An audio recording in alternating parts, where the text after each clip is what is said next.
97.1 Forever. Mga kwento ng pag-ibig, kwento ng pag-asa at mga kwento ng buhay dito sa Barangay Love Stories. Love Stories.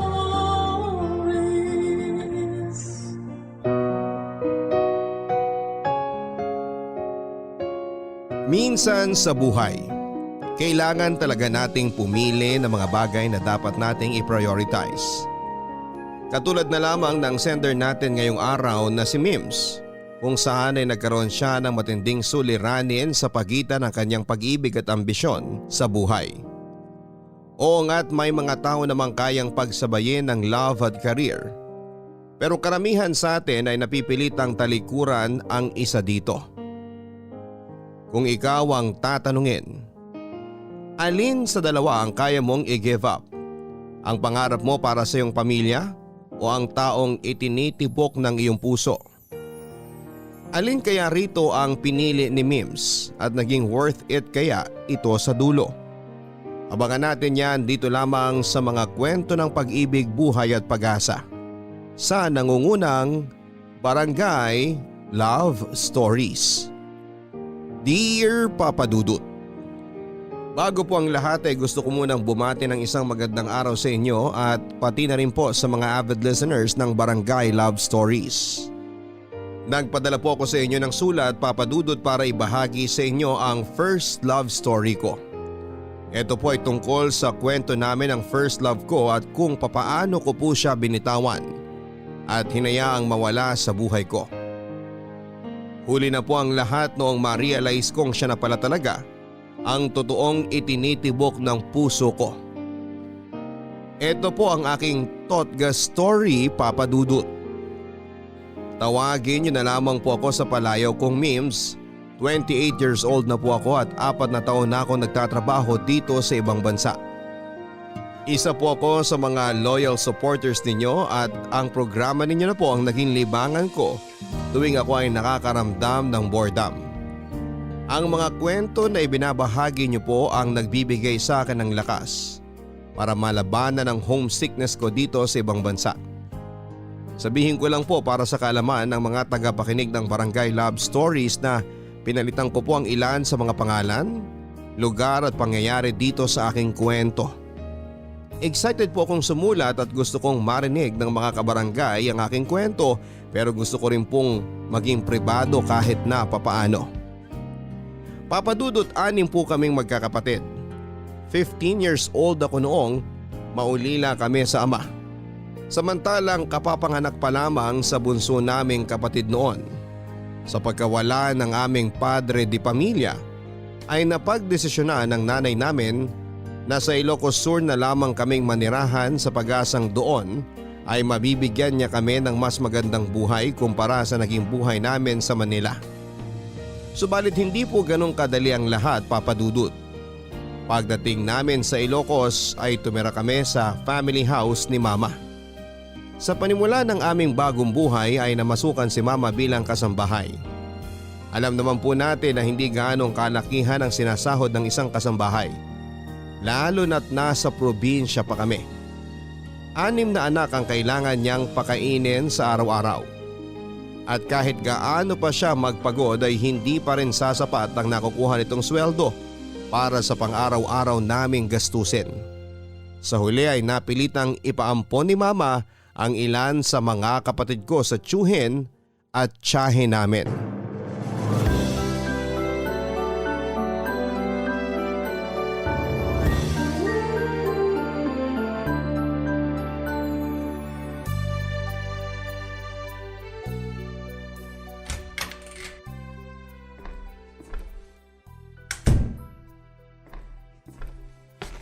Ma, nandito na po ako.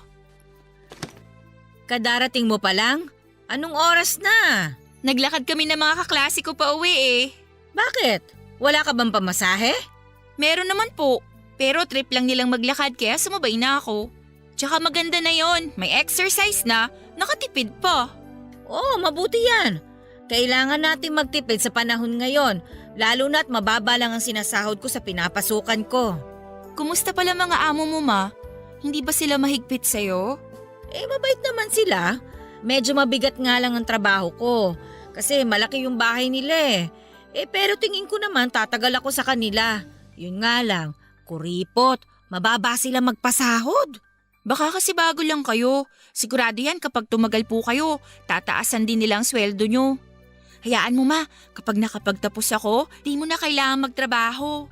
Basta pagbutihin mo ang pag-aaral mo, masaya na ako doon. Magsaing ka na nga pala. Tingnan mo nga kung kasya pa yung bigas natin dyan. San po? Yung supot na red dyan sa may lamesa.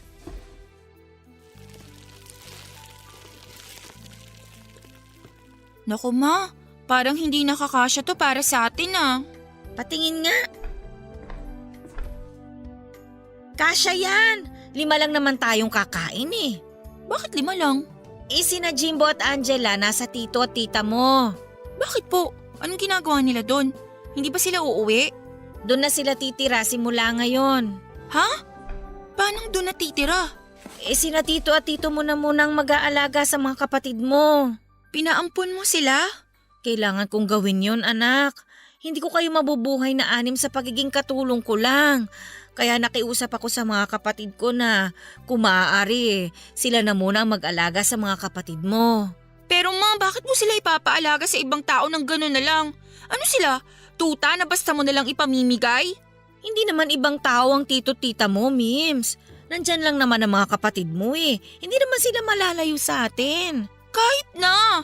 Ano na lang mararamdaman nila Jimbo at Angela? Iisipin ko pa ba yun?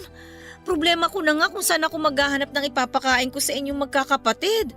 Masakit din para sa akin na ipaalaga ang sarili kong anak sa iba.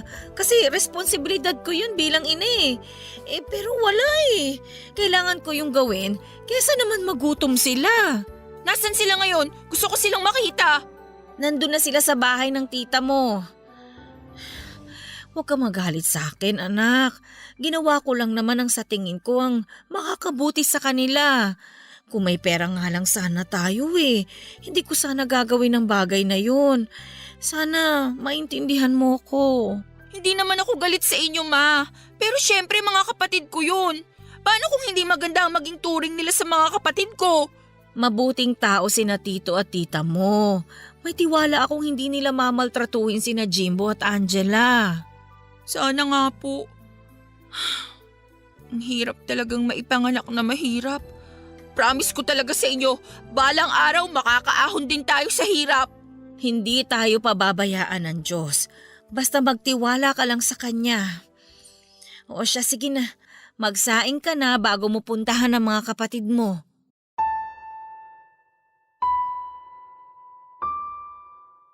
Papadudod sa kabila ng kahirapan ay ginawa naman ni Mama ang lahat ng makakaya niya upang masuportahan niya ako sa pag-aaral. Pero hindi ko rin po naman siya hinayaang ako inalamang lahat ng responsibilidad para sa pamilya namin.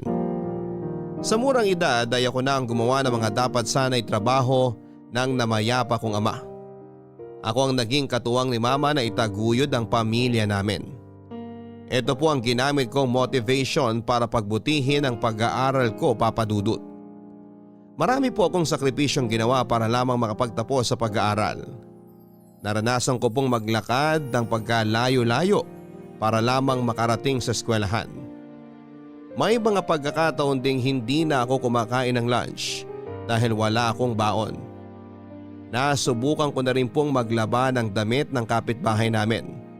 Mag-part-time bilang katulong at minsan ay magbilad sa ilalim ng tirik na araw upang magtrabaho sa bukid tuwing weekends at summer para lamang magkaroon ako ng allowance. Sa awa naman po ng Diyos ay natapos ko po ang kurso kong Bachelor of Science in Accountancy at naipasa ko ang board exam ng isang take lamang. After graduation ay muli ko pong sinubok ang swerte ko at bumalik ako sa Metro Manila para maghanap ng trabaho. Sinuwerte naman ako, Papadudot, at agad po ako nakapasok sa isang on-ground advertising company sa Ortigas. Hindi ko po malilimutan ang naging experience ko sa kumpanyang yon dahil lahat ng workmates ko ay sobrang mababait at supportive. Pero sa kanilang lahat isang tao lang po ang hindi ko makakalimutan at yon ay si Renz. Ay, hello sir. Nandyan pala kayo. Inaantok ako eh. Kailangan ko ng kape. Inaantok din po kayo sir. Magkakape nga rin sana ako eh. Kanina pa ako hikab ng hikab.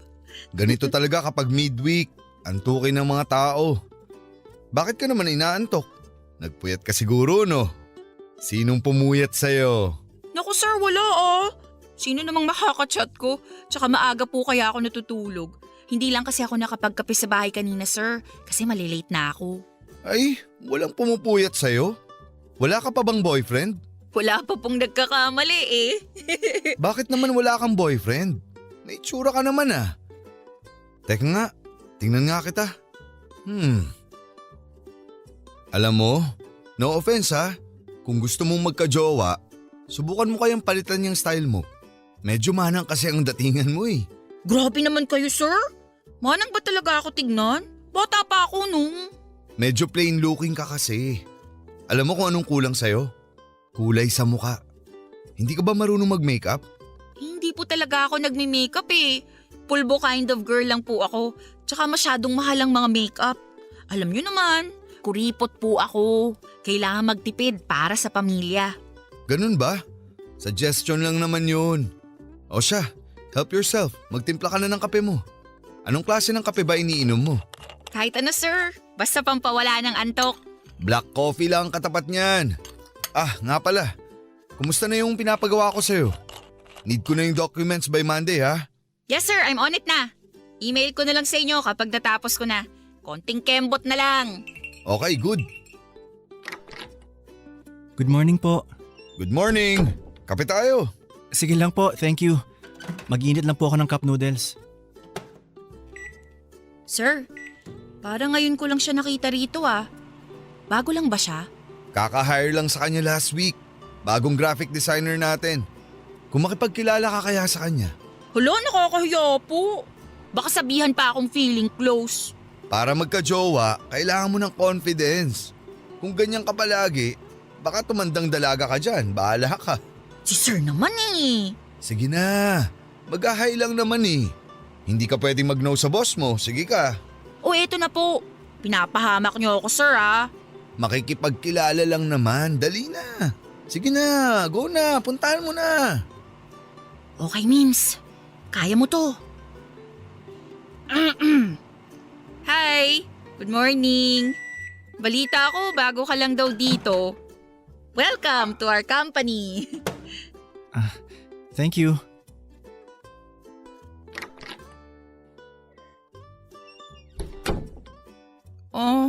Okay. Niwan ako. Gagi, nagmukha akong tanga. Oh, anong sabi? Thank you daw po, sabay alis. Suplado ah. Alam mo, may chemistry kayong dalawa. Naku sir ha, walang ganyan. Medyo snob nga eh. Pero aminin mo, may tsura no? Oo, medyo cute siya.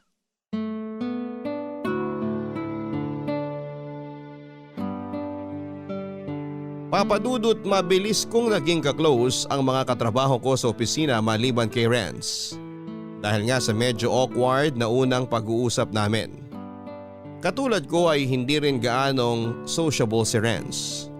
Tuwing nakikita ko siya sa office ay palagi siyang busy sa harap ng computer. Graphic designer po ang trabaho niya sa company at karaniwang mapag-isa lamang siya. Hindi nakikipag-usap at tahimik lang. Tuwing break time naman ay nakatutok lamang siya sa phone niya at ni hindi man lang mag-effort na makipagkwentuhan sa amin. Mahiyain din akong tao papadudot at malimit lang talaga akong makipag-usap sa mga taong hindi ko naman kilala o ka-close. Sabi nga ng boss namin ay typical probinsyana girl daw po ako. Ako po kasi yung tipo ng babaeng pants at t-shirt lang kung malamit. Ayokong nagsusuot ng heels at dress. Lalong-lalo na ng makeup. Dahil sa hindi magandang first meeting namin ni Renz, ay hindi na po ako naglakas ng loob na mag-initiate ng conversation kay Renz. Medyo nahiya na rin po kasi ako at isa pa ay baka hindi lang talaga siya sanay na makipag-usap sa mga tao. Sa mga sumunod na buwan ay nagkakaroon lamang kami ng interaction ni Renz kapag may pag-uusapan kaming work-related. Maliban doon ay wala na kaming ibang pag-uusap pa. Para kaming estranghero sa isa't isa kahit na nasa iisang opisina lamang kami. Hanggang sa isang araw, out of the blue, ay bigla na lamang akong tinutokso kay Renz ng mga office mate namin. Papa Dudut, hindi ko po alam kung paano nagsimula na bigla na lamang akong iship ng mga office mate ko kay Renz. Maging ang boss namin ay nakagawian na naming tawagin Sir X ay nangunguna pa sa panunukso sa aming dalawa. Mas lumala tuloy ang awkwardness na nararamdaman ko kay Renz dahil sa ginagawa nila. Ang sabi nila ay bagay daw kaming dalawa dahil pareho kaming tahimik. May mga pagkakataon na pinipilit kaming pagtabihin during meetings at tuwing lunch break. Minsan ay wala na lamang kaming magawa dahil pasimuno rin talaga ang boss namin. Sa halip tuloy na mas makaklose ko si Renz, ay mas lumayo pa ako sa kanya dahil baka maging uncomfortable lang siya sa nangyayari sa aming dalawa. Aaminin ko naman, Papa Dudut, na may itsura talaga si Renz. Sa lahat ng kalalakihan sa office ay siya na ang may pinakagwapong mukha at sa katunayan ay marami rin ang nagkaka-crush sa kanya. Hindi lang sa loob ng opisina kundi maging sa ibang department. Hindi ko alam pero nakadagdag din kasi sa appeal niya ang pagiging mailap sa mga tao. Palaging nagsusolo, tahimik na para bang walang pakialam sa mundo. May pagka-mysterious ang datingan niya, Papa Dudut. Kaya naman mas lumalim ang pagiging curious nila sa personality niya. Habang busy ako noon sa trabaho ay nagulat na lamang ako nang bigla akong ipatawag ni Sir X sa pantry. Mabait na boss si Sir X, Papa Dudut. Pero pagdating sa trabaho ay stricto siya kaya naman nang malamang kong ipinatawag ako ng boss ko ay medyo kinabahan ako kung may nagawa ba akong kasalanan. Pero ang kaba ko ay napalitan ng hiya nang pagdating ko sa pantry ay nakita ko si Sir X na kumakain kasama si Renz.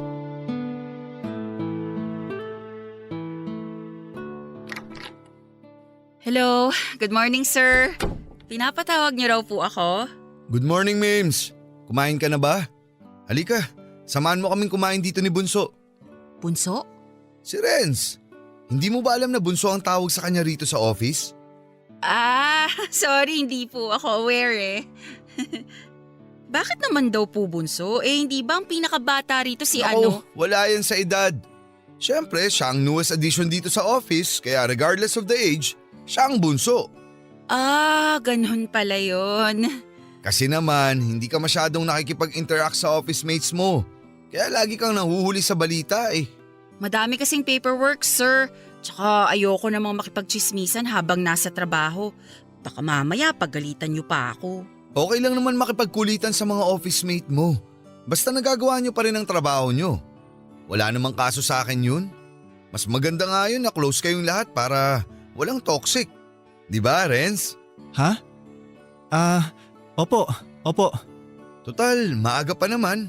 Samahan mo muna kami rito. Renz, kausapin mo naman si Mims. Kain tayo, Mims.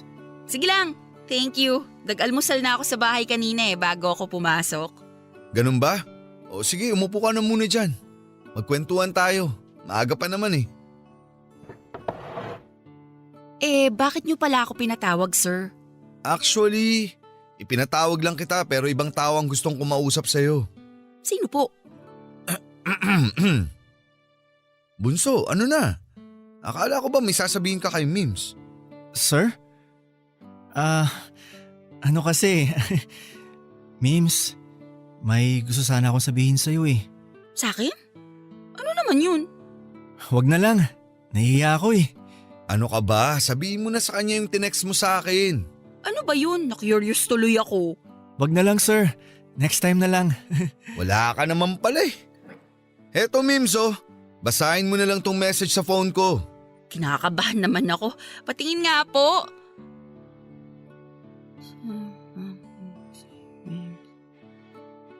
Huh? Totoo ba to? Renz? Sorry sa iba ko pa unang sinabi ah. Kung ano man yung nabasa mo dyan sa phone ni sir, totoo lahat yan. Di nga. May gusto ko sa akin? Seryoso? Oo, kaso nahihiya lang ako sabihin sa'yo eh. Talaga ba?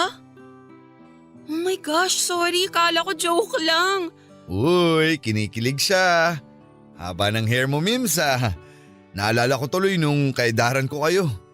Pero sana huwag ka maging uncomfortable after nang nalaman mo ha. Sorry, hindi ko alam kung anong sasabihin ko eh. Okay lang, wala ka naman dapat sabihin. Alam nyo, bagay kayo. Total, tapos na akong kumain. Maiwan ko na muna kayong dalawa ha. Para makapag-usap kayo na kayong dalawa lang. Pero after that, start na ng work, okay? Bye-bye!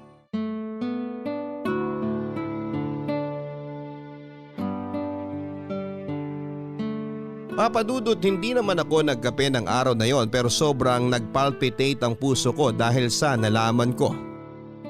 Ayaw kasing mag-sink in sa utak ko na may gusto si Renz sa isang probinsyanang katulad ko. Attracted ako kay Renz, aaminin ko, pero hindi ko inakalang ganon din pala siya sa akin. First time ko lang makaramdam ng ganong feeling, Papadudot. Hindi ko ma-explain kung anong klaseng feeling yon. Dahil hindi naman ako nakakaramdam ng ganong bagay dati tuwing nakakakita ako ng gwapo o nakakasalubong ko ang crush ko. Tulala ako buong araw sa opisina ng araw na yon dahil sa kakaisip kung paano nangyari yon. Una ay hindi naman kami close ni Renz. Bilang lang sa daliri ang mga naging pag-uusap namin the past months. Pangalawa ay never naman siyang gumawa ng effort para makipagkilala sa akin. At pangatlo ay maraming mas maganda at mas sexy na babae sa office na nagkakandara pa sa kanya. Hindi ko alam kung nananaginip lang ba ako ng araw na yon o baka pinagtitripan lang nila ako. Matapos magtapat sa akin ni Renz ay inad niya ako sa Facebook at hiningi niya ang phone number ko. Doon po namin sinimulang kilalanin ang isa't isa. Nung una ay medyo nagkailangan pa kami pero hindi nagtagal ay gumaan din ang loob ko sa kanya at sa huli ay naging close din kaming dalawa. Alam mo, first time ko lang gawin to. Ang alin? Itong ginagawa natin, maglakad papunta sa sakayan, yung may kasabay akong pauwi. Ganun ba? Masanay ka na. Araw-araw na natin gagawin to. Ako kasi nasanay na akong mag-isa eh. Nung nag-aaral pa ako, nilalakad ko lang mula bahay hanggang school tapos ganun ulit pagka uwi. Araw-araw yun. Tapos, sinasabi ko na lang kay mama na kasama ko classmates ko sa paglalakad kahit na ang totoo, mag-isa lang ako. Mahirap ba talaga ang buhay sa probinsya? Wala naman sa lugar yan eh. Kahit saan ka pa tumira, kung mahirap ka, mahirap talaga ang buhay. Kaya nga sobra akong nagsusumikap ngayon para kahit papano umayos-ayos naman ang estado namin. Alam mo, nung nag-aaral pa ako, kung hindi ako maglalakad, wala akong pang-lunch. Kailangan ko lang mamili sa dalawa. Mapagod ka sa paglalakad para makakain o sumakay ng tricycle papasok. Pero wala na akong pambili ng pagkain. Kaya tignan mo tong muscles ko sa binti. Sinubok na yan ang panahon, kakalakad. Pero at least nagka-muscle ka, di ba? Ganyan naman talaga sa buhay eh. Basta tandaan mo na lang, lahat na paghihirap na ginagawa natin ngayon, may darating din niyang kapalit balang araw. Sana nga. Kasi pangarap ko talagang patigilin na si mama sa trabaho niya eh. Kapag nakapagtapos na sa pag-aaral yung mga kapatid ko, gusto ko naman silang bigyan ng bahay na matutuluyan. Keep on dreaming, sabi nga nila, di ba? Yang mga ambisyon natin na yan sa buhay ang nagbibigay sa atin ng inspirasyon para magpatuloy. Kasi kung wala na tayong goal, parang wala na ring saysay ang buhay natin. Kaya dream big. Kung porsigido ka, maaabot mo rin ang goals mo. Eh ikaw ba? Ano bang ambisyon mo sa buhay? Ako? Gusto kong mag-ipon para sa future ko. Sa future ng magiging pamilya ko. Gusto kong magkaroon ng girlfriend na simple, mabait, higit sa lahat, marunong makisama. Tulad mo. Ikaw ah? Wala ka pa ba talagang planong magka-boyfriend? Sa ngayon? Wala pa eh. Diba nasabi ko naman sa'yo na priority ko ngayon, family ko muna. Kasi kailangan nila ako eh. Ako lang talaga ang tanging tao na maaasahan nila. Kaya sorry kung hindi ko pa mabibigay yung gusto mo. Naiintindihan naman kita. Siyempre, family first. Makapaghihintay naman yung love eh. Basta ako, kontento na ako sa ganitong setup natin. Masaya na ako kasi kumpara sa dati na wala tayong pansinan, at least ngayon close na tayo. Nakakatawa nga eh kasi ang daldal natin kapag tayo lang ang magkasama. Pero pagdating sa office, hindi tayo nag-iimikan. Medyo iniiwasan ko kasi natuksohin tayo eh. Feeling ko kasi parang nagiging uncomfortable ka tuwing tinutukso ka sa akin, lalo na ni Sir X. Sa totoo lang, minsan medyo awkward talaga lalo na't di ko alam kung paano ako magre-react sa mga biro nila. Pero wala yun. Medyo sanay na nga ako eh. Parang sa classroom lang, may love team. Yung boss kasi natin eh, ang kulit. Sinabi mo pa.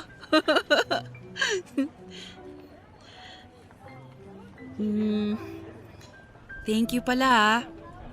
Dahil sa'yo, may napagkukwentuhan ako ng mga frustrations ko. Ang sarap pala sa pakiramdam, no? Na nailalabas mo yung mga hinanakit na dati sinasarili mo lang. Gaan sa loob. Wala yun. Nandito lang naman ako eh. Pwede mo akong lapitan anytime kung gusto mo na makakausap. May dalawa akong balikat na pwede mong sandalan. Pili ka na lang, left or right. Ikaw din. Kung gusto mo rin maglabas ng sama ng loob or magkwento ng anumang bagay, magsabi ka lang sa akin ha. May dalawa rin akong tenga na makikinig sa'yo. Di mo na kailangan mamili kasi dalawang tenga ang makikinig sa'yo. Sige, tatandaan ko yan. Pero sa ngayon wala pa naman akong ganong problema. Masaya na ako na kasama ka. Ako rin. Masaya rin ako. Never ko kasi naisip na magiging close tayo ng ganito. Bakit naman? Akala ko kasi suplado ka eh. Talaga? Bakit mo naman naisip yun? Di mo ba naaalala yung first meeting natin? Winelcome kaya kita. Tapos yung sagot mo lang, thank you. Tapos sabay walk out. Ah, yun ba? Nahihiya kasi ako nun sa'yo eh. Bakit ka naman mahihiya sa akin? Wala. Ang ganda mo kasi. Uy, ito naman.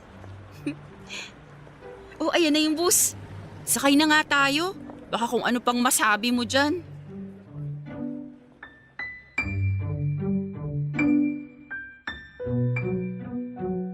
Naintindihan naman ni Renz ang mga rason na sinabi ko sa kanya kung bakit ayoko pang makipagrelasyon noon, Papa Dudut. Sa kabila ng pagiging close namin sa isa't isa ni Renz ay walang nagbago sa turingan naming dalawa sa office. Kaswa lamang kaming dalawa na katulad ng dati. Pero pagdating sa labas ng opisina ay doon na po lumalabas ang totoong kami. Nagpatuloy ang mga kulitan namin sa text sa mga sumunod pang buwan. Nakasanayan na rin niya akong sabayan sa paglalakad pa uwi. Malapit din kasi sa inuwian ko ang sakayan niya. Kaya tuwing natatapos kami sa trabaho ay palagi kaming naghihintayan para sabay kaming makauwi. Ang nakakatawa lang, Papa Dudut, kahit araw-araw kaming magsabay pa uwi ni Renz, ay malimit lang talaga siya kung magsalita. Palaging ako ang nag-iisip ng topic na mapag-uusapan naming dalawa. Totoo ngang hindi siya madaldal katulad ng first impression ko sa kanya. Kabaligtaran naman kapag sa text dahil doon na lumalabas ang kakulitan niya. Sa totoo lang, tuwing nakakasama ko si Renz ay sobrang lakas ng tibok ng puso ko. Yung tipo ng kaba na naramdaman ko noong humarap ako sa mga panelist para sa final defense ko noong nagtitesis pa ako. Kahit sobrang close na naming dalawa ay hindi ko pa rin siya magawang tignan sa kanyang mga mata. Paminsan-minsan ay nakakaramdam pa rin ako ng hiya sa kanya. Noon pa man ay alam ko na kung bakit ko nararamdaman ang mga bagay na yon tuwing kasama ko si Renz. Dahil may gusto rin ako sa kanya, Papa Dudut. Pero in denial ako noon dahil nagpunta ako sa Manila para magtrabaho at hindi para lumandi. Papa Dudut, masaya ako na napunta ako sa isang kumpanya kung saan ang bawat isa sa mga empleyado nito ay nagtuturingan bilang pamilya. Sila na ang itinuring kong pangalawa kong pamilya. Pero ang nakakalungkot na realidad habang masaya akong kasama ang mga katrabaho ko ay nasa hindi magandang estado naman ang totoo kong pamilya na naiwan ko sa Ilocos. Once a year lang ako kung umuwi sa probinsya noon dahil kailangan ko mag-ipon. Lalo na't dalawa sa mga kapatid ko ang nag-aaral pa sa college noon. Malaki ang naitulong ng trabaho ko para mabawasan ang mabigat na pasanin na dinadala ni mama. Gustuhin ko man siyang patigilin sa pagtatrabaho ay hindi ko pa rin siya mapigilan dahil aminado naman akong kulang na kulang pa rin ang monthly salary ko para matustusan ang pangangailangan ng pamilya ko. Papadudot hindi lang kami sa pera hikahos, kundi maging sa pangunawa ng mga sarili naming kadugo. Dahil nakatira sa family house, sina mama at mga kapatid ko ay kasama nila dito ang ibang tiyahin ko. Nakakalungkot lang isipin na tuwing nagkakaroon sila ng hindi pagkakaunawaan ay palagi nilang panakot na palalayasin kami sa family house na yon na siya na nga pong nangyari. Tandang-tanda ko pa ang araw ng Kapaskuhan noon, Papa Dudut, nang palayasin sina mama sa tinitirhan nilang bahay dahil sa simpleng misunderstanding. Nasa Maynila na ako noon at wala naman ako magawa sa sitwasyon nila kundi ang maiyak na lamang, Papa Dudut. Mabuti na lamang at may mga taong meron pa ring mabubuting loob na pansamantalang kumupkob sa pamilya ko.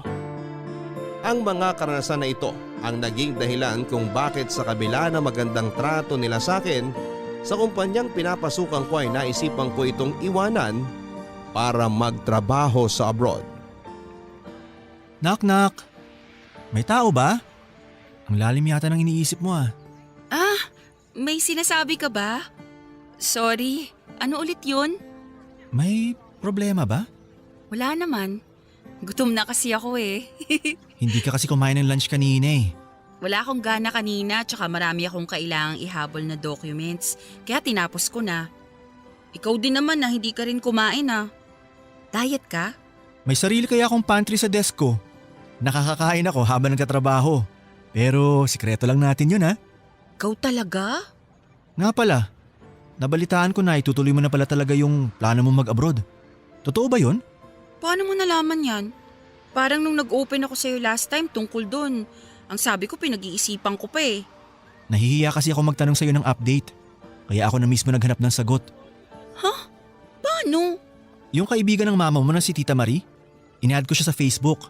Sa kanya ako nagtanong kung ano ng balita. Mike Enriquez ka? Imbestigador ng bayan?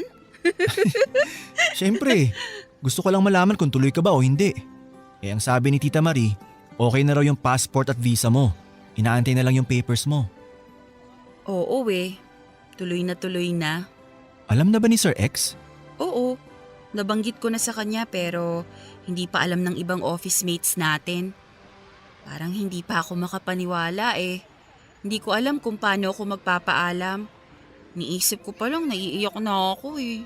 Masakit talagang lumayo sa mga taong nakasanayan mo ng makasama.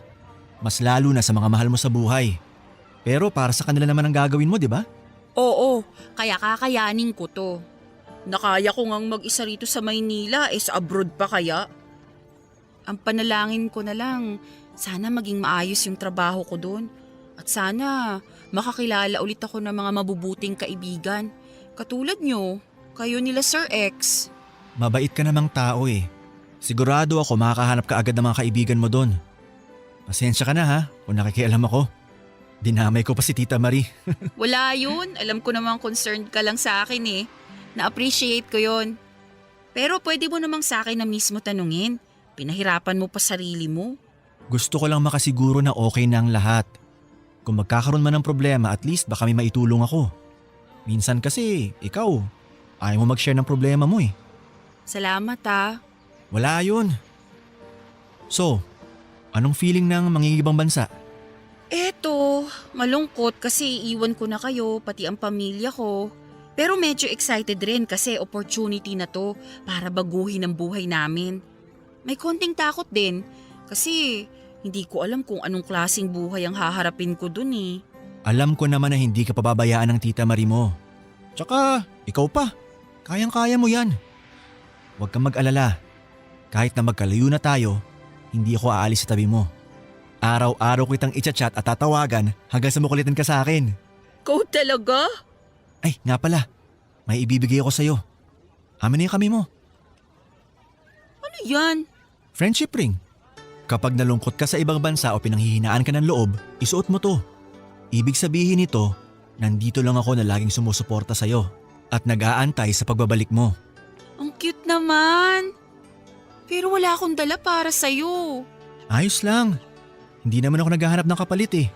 Maraming salamat talaga sa lahat ng ginagawa mo para sa akin, Renz. Salamat sa pag-intindi ng sitwasyon ko ngayon. Walang anuman. Mamimiss kita, Mims. Mag-iingat ka dun ha.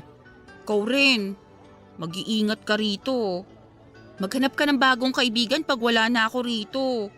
Huwag kang palaging mapag-isa. Marami dyan ang gustong kumaibigan sa'yo, no? Ba't naman ako maghahanap ng iba? Wala nang pahapalit sa pwesto mo. Tsaka isa pa, babalik ka rin naman eh. Aantayin na lang kita. Sira, dapat lang na hindi mo ako ipagpalit, no? Ang sinasabi ko, magdagdag ka ng kaibigan para may kasama ka kahit wala na ako rito. Ah, ganun ba? Sige, sige. Masusunod po, kamahalan! Baliw!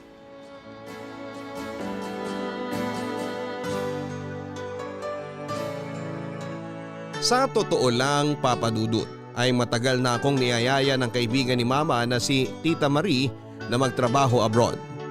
HR kasi siya sa isang kumpanya na nakabase sa ibang bansa. Inalok niya ako noon na magtrabaho sa kanila pero dahil ayokong iwanan ng pamilya ko ay tinanggihan ko siya. Pero sa pagkakataong yon ng buhay ko, matapos ng pinagdaanan ng pamilya ko sa probinsya, ay nagpa siya akong tanggapin na lamang ito. Never pong pumasok sa isipan ko ang magtrabaho ako sa ibang bansa. Hindi ko kasi maiwasang magkaroon ng pangamba lalo na't mapapalayo ako sa pamilya ko. Pero dahil sa sitwasyon namin ay hindi ko na pinalampas ang opportunity na ibinigay niya sa akin. Nag-resign po ako sa company na unang tumanggap sa akin. Hindi ko makakalimutan ang araw na yon, Papa Dudut.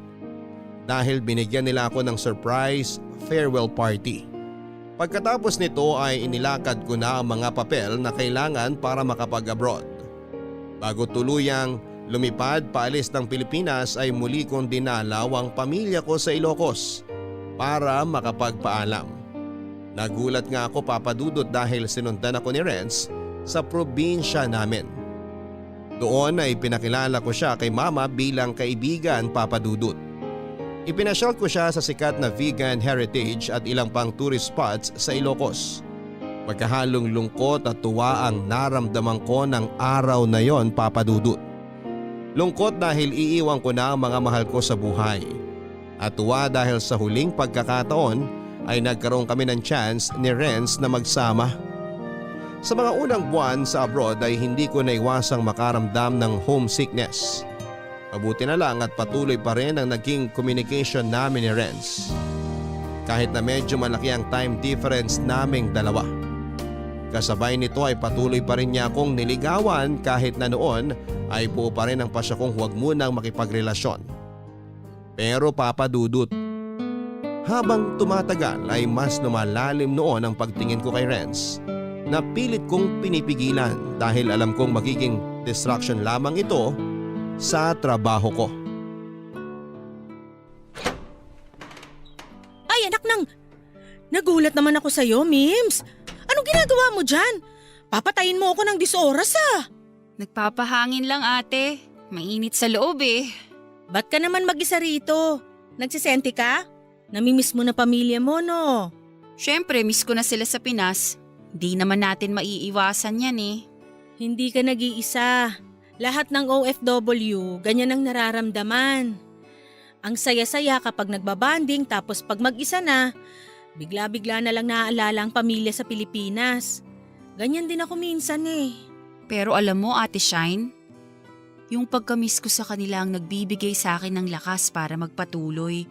Gusto ko pagka-uwi ko ng Pinas, nasa maayos na kalagayan na sina mama at ang mga kapatid ko. Hindi na sila katulad nung iniwan ko sila. Gusto ko silang madatnan na malayo na sa kahirapan na dinanas namin noon. Makakarating ka rin dyan. Basta ba wag kang mawalan ng pag-asa. Lahat naman tayo nandito dahil sa pamilya natin eh. Ay, nga pala, may naghahanap sa'yo kanina. Ha? Sino? Si Onel. Onel? Sinong Onel? Yung kaibigan ni Marvs na suki natin. Hindi mo siya maalala? Yung palaging bumibili ng burger at fries tuwing gabi? Oo! Siya yung nagtanong kung anong pangalan mo last time. Gusto makipag-flirt pero ang awkward ng dating. Natatandaan ko na. Kaso nakalimutan ko kaagad yung pangalan eh. Bakit naman daw niya ako hinahanap? Hindi mo ba alam na may gusto yun sa'yo? Kaya nga gabi-gabi yung nagpupunta rito para makita ka. May pagkatorpe nga lang kasi nahihiyang mag-first move. Makita ka lang daw niya, masaya na siya. Imbento ka naman ate eh. Sirato. Totoo yun. Naku kung alam mo lang, swerte ka sa kanya. Manager yun sa isang store. Yun nga lang, kapag naging kayo, kailangan mong lumipat sa Jamaica kasi matatransfer na siya doon. Maging kami agad? Ang advance mo mag-isip ate ah. Ikaw talaga? Bakit ayaw mo sa kanya? Choosy ka pa, te? Di naman sa ayaw. May tao na kasing naghihintay sa akin sa Pinas eh. Ay, may boyfriend ka na ba? Hindi ko alam. Di ko pa naman siya boyfriend. Manliligaw pa lang. Nang iwan ka ng mandiligaw sa Pinas? Hindi pa kasi ako ready mag-commit eh. Pero sabi naman niya hihintayin niya ako. Ay, naginarte. Bakit naman ayaw mo mag-commit? Mahal mo ba siya? May pagtingin na rin ako sa kanya. Oh, so bakit hindi mo sinagot bago ka umalis? Priority ko muna kasi ang family ko eh. Baka maging sagabal lang kapag pumasok ako sa relasyon. Tingin mo, aantayin ka talaga nun? Naku, ang mga lalaki, ayaw na ayaw nilang pinaghihintay. Di naman siguro lahat, ate. Kapag nagmahal talaga sila, maliit na sakripisyo na lang yung maghintay. Sana nga makapaghintay siya. Nakikita mo ba tong suot kong singsing? Paalala niya to sa akin na aantayin niya ang pag-uwi ko. Ay, ang taray! Hindi magjowa pero may singsing na agad. Pengi naman ang buhok, ang haba ng hair mo eh. Kaya nga sobrang excited na akong makauwi sa Pilipinas. Gusto ko na ulit siyang makita. Namimiss ko na siya eh. Kaya pala nagsesenti ka mag-isa rito sa likod. Alam mo, medyo hindi ko kayo maintindihan na dalawa. Parang mahal nyo naman ang isa't isa. Bakit hindi nyo pa ginawang official bago ka umalis ng Pinas? Okay na kami sa setup namin ngayon. Wala namang nagbago eh. Lagi pa rin naman kaming nag-uusap. Kung ano kami sa Pilipinas noon, ganun pa rin naman kami hanggang ngayon. Sa bagay, mahirap din ang maging LDR. Mabuti na yon, at least mapapatunayan mo kung totoong ang mahal ka ng tao. Kapag kinaya niya maghintay ng napakahabang panahon, ibig sabihin true love na yon. Yun nga lang, sana gawin mong worth it ang paghihintay niya. Kapag nagawa ko ng mga pangarap ko para sa pamilya ko, si Renz na ang magiging priority ko. Promise ko yan. Good luck sa inyong dalawa. O siya, tara na sa loob. Baka hinahanap na tayo ni manager. Sige ate, mauna ka na. Susunod na ako.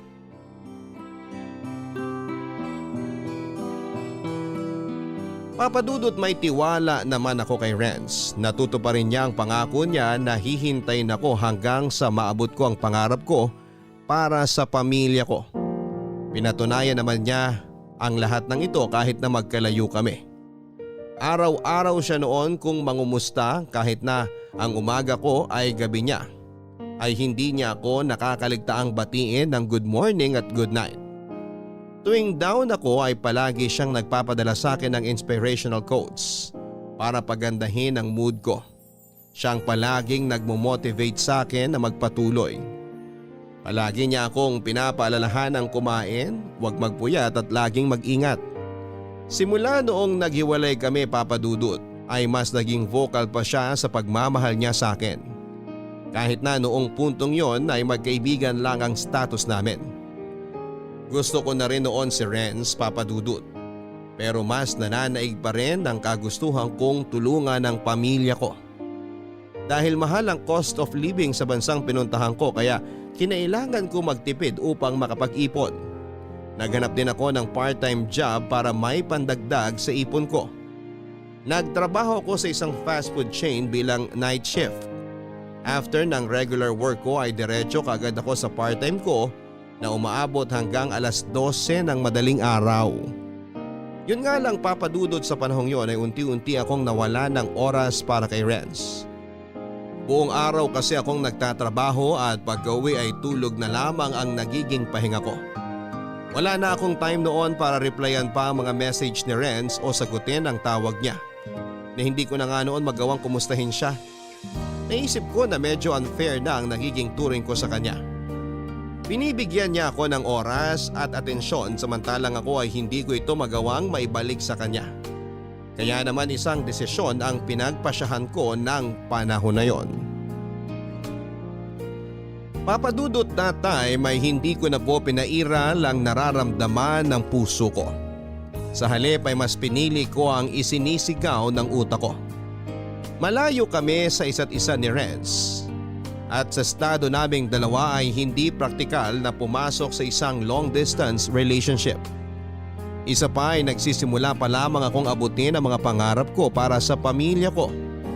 Naniniwala akong may tamang oras ang pag-ibig at nang panahong yon ay hindi pa yon ang oras. Hindi pa ako noon ready papadudot na makipagrelasyon. Pero sa parehong pagkakataon ay ayoko rin namang mawala si Renz sa buhay ko. Sa kalagitnaan ng pagdadalawang isip ay naging cold si Renz, papadudot. Hindi ko na alam noon ang gagawin ko kaya ang naisip ko ay iwasan na lamang siya. Hindi ko na noon pinansin ang messages at calls niya. Puro scene lang ang nagiging sagot ko sa mahabang chats nito. Alam kong selfish ang ginawa kong yon, papadudot, pero may parte rin kasi ng isip ko. Ang nagsasabing ayoko siyang pakawalan ng tuluyan dahil nga deep inside ay mahal ko rin siya. Sa kabila ng pagiging cold ko kay Renz ay nagpatuloy pa rin siya sa pag-contact sa akin. Hindi niya ako tinigilan kahit natahasan ko na siyang hindi pinapansin. Nakita ko sa kanya na porsigido talaga siya sa akin at doon ay napagtanto kong mali na ang ginagawa ko. At sa huling pagkakataon ay sinagot ko ang tawag ni Renz at doon ay sinabi ko mismo sa kanya na itigil na niya ang panliligaw niya sa akin.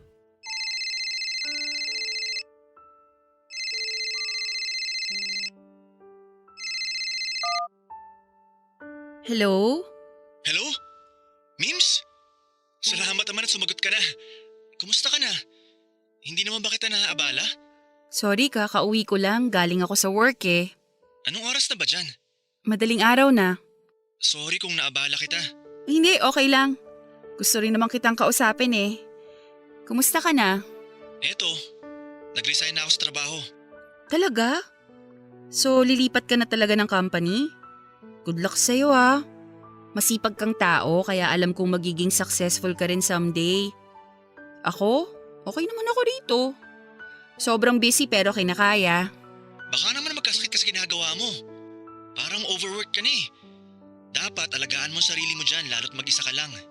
Hindi naman ako mag-isa. May mga kaibigan ako rito na nag-aalaga at nagbabantay sa akin. Mababait sila kaya wag mo akong alalahanin dito. Ganun ba? Mabuti naman. Total magkausap na tayo ngayon. May gusto lang sana akong sabihin sa'yo. May gusto pala akong itanong. Okay, ano yun? Di ba alam mo naman na until now, may gusto pa rin ako sa'yo? Hanggang ngayon hinihintay pa rin kita. Alam kong pagod ka ngayon at hindi naman kita pinipilit na mag-reply or tawagan ako. Pero recently kasi napapansin ko na parang nawawalan ka na ng gana sa akin. Parang nawawalan ka na ng time, ganun. Hindi ko alam. Yun kasi yung nararamdaman ko ngayon eh. Medyo nalilito na ako. Sorry, sobrang busy lang talaga ako eh. Pero tama yung hinala mo na nawawalan na ako ng oras sa'yo. Minsan napapaisip ako kung dapat pa ba kitang replyan o hindi na. To be honest, hindi ko alam ang gagawin ko, Renz. Nalilito ako kung ano ba tong nararamdaman ko sa'yo. Di ko masabi kung totoo ba to o baka dahil magkalayo lang tayo. Renz, Huwag ka sanang magagalit ha. Pero parang nagiging unfair na ako sa'yo eh.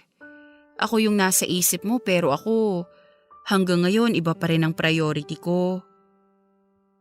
Sorry. Ayoko nang paasahin ka. Pwede bang ihinto mo na yung panliligaw mo sa akin? Yan ba talagang gusto mo mangyari? Titigil na ba ako? Wala na ba talaga akong mahihintay? Sana mapatawad mo ko. Okay lang kahit magalit ka sa akin. Don't worry. Hindi naman ako galit. Actually, naiintindihan kita. Gusto ko lang naman na maging masaya ka eh. At kung ikakapanatag mo na tumigil na ako sa ginagawa ko, sige, tatanggapin ko ang gusto mo. Pero gusto kong malaman mo na totoong nararamdaman ko sa'yo. Mahal kita. Gusto kong iparamdam sa'yo yun. Pero ikaw yung umiiwas eh. Renz, huwag mong paikutin sa akin ang mundo mo. Alam kong makakakilala ka pa ng ibang tao na maibabalik sa'yo ang love na binibigay mo. Alam kong deserve mo ang lahat ng pagmamahal sa mundo.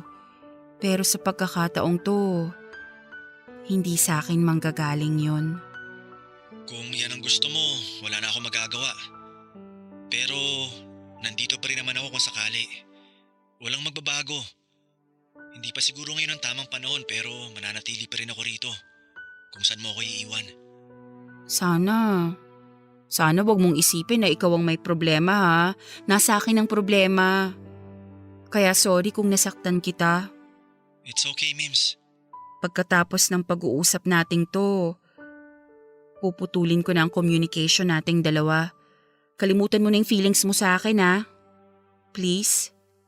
Grabe naman. Sige. Titigil na ako sa pagme-message sa'yo. Hindi na kita guguluhin. Alam kong mahirap. Mahirap alisin itong nararamdaman ko sa'yo ngayon pero nire-respeto ko ang desisyon mo. Makakaasa kang hindi na kita kukulitin pa. Maraming salamat. Thank you din dahil minahal mo ko ng walang kondisyon. Hindi ko makakalimutan yon. Thank you din, Mims. Goodbye, Renz.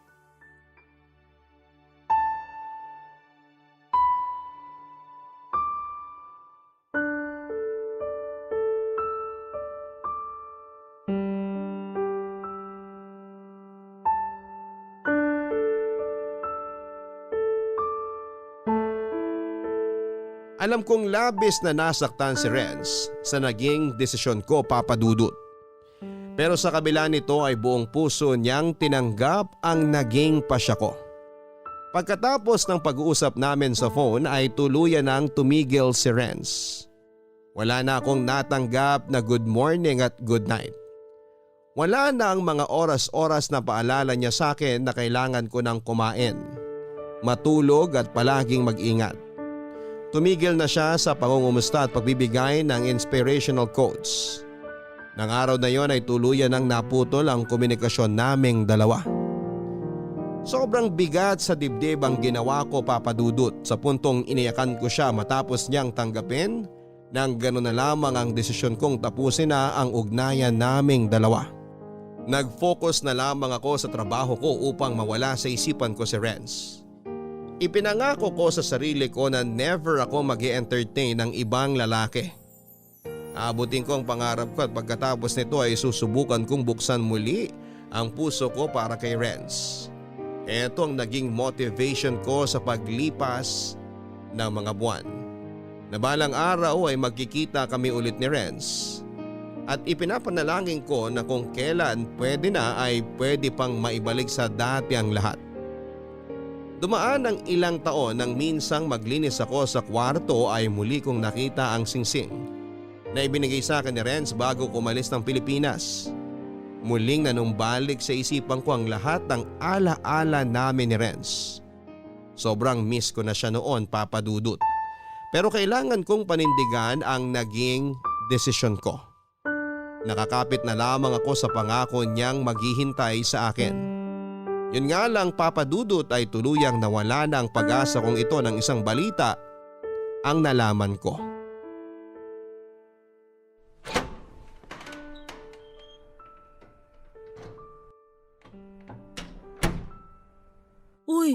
Okay ka lang?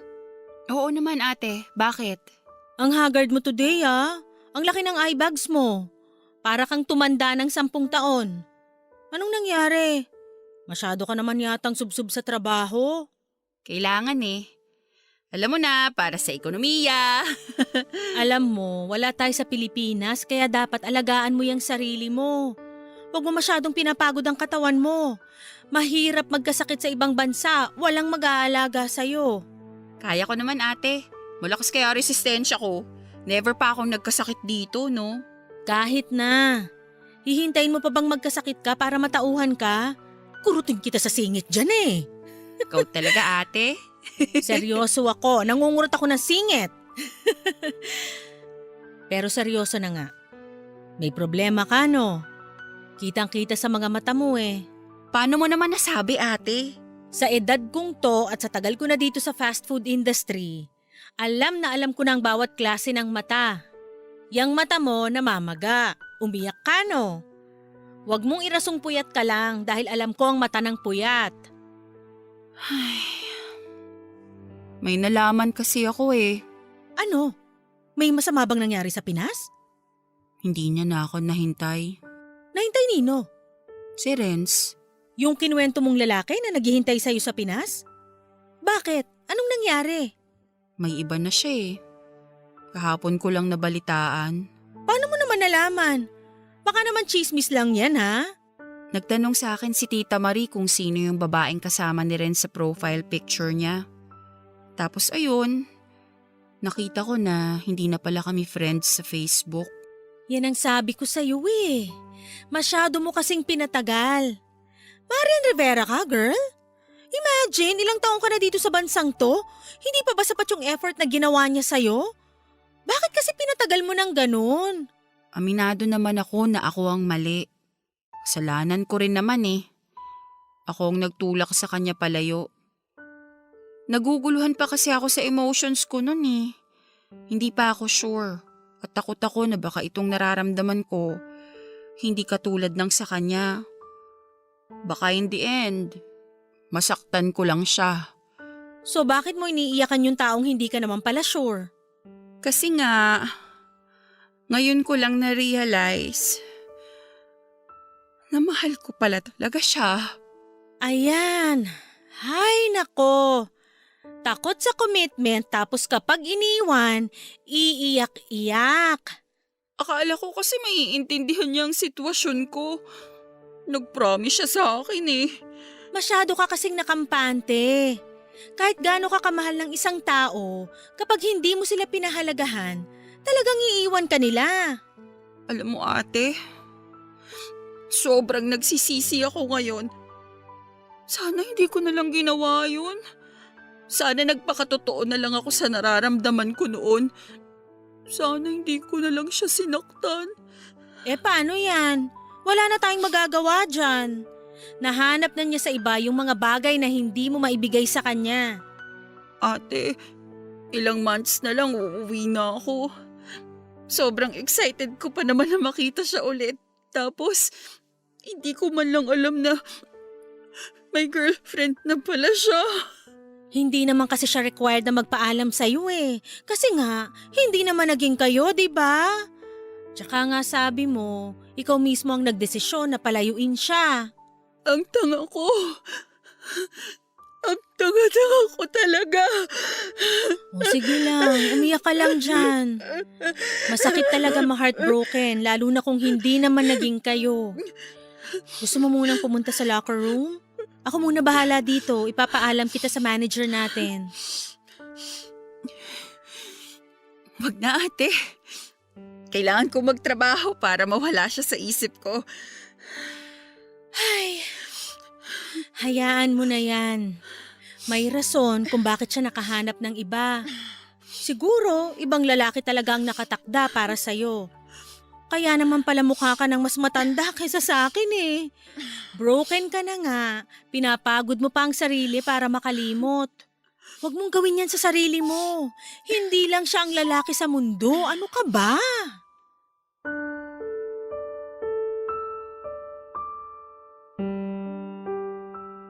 Papadudot nangyari na nga ang kinakatakutan ko at eto ay ang makalimutan ako ni Renz.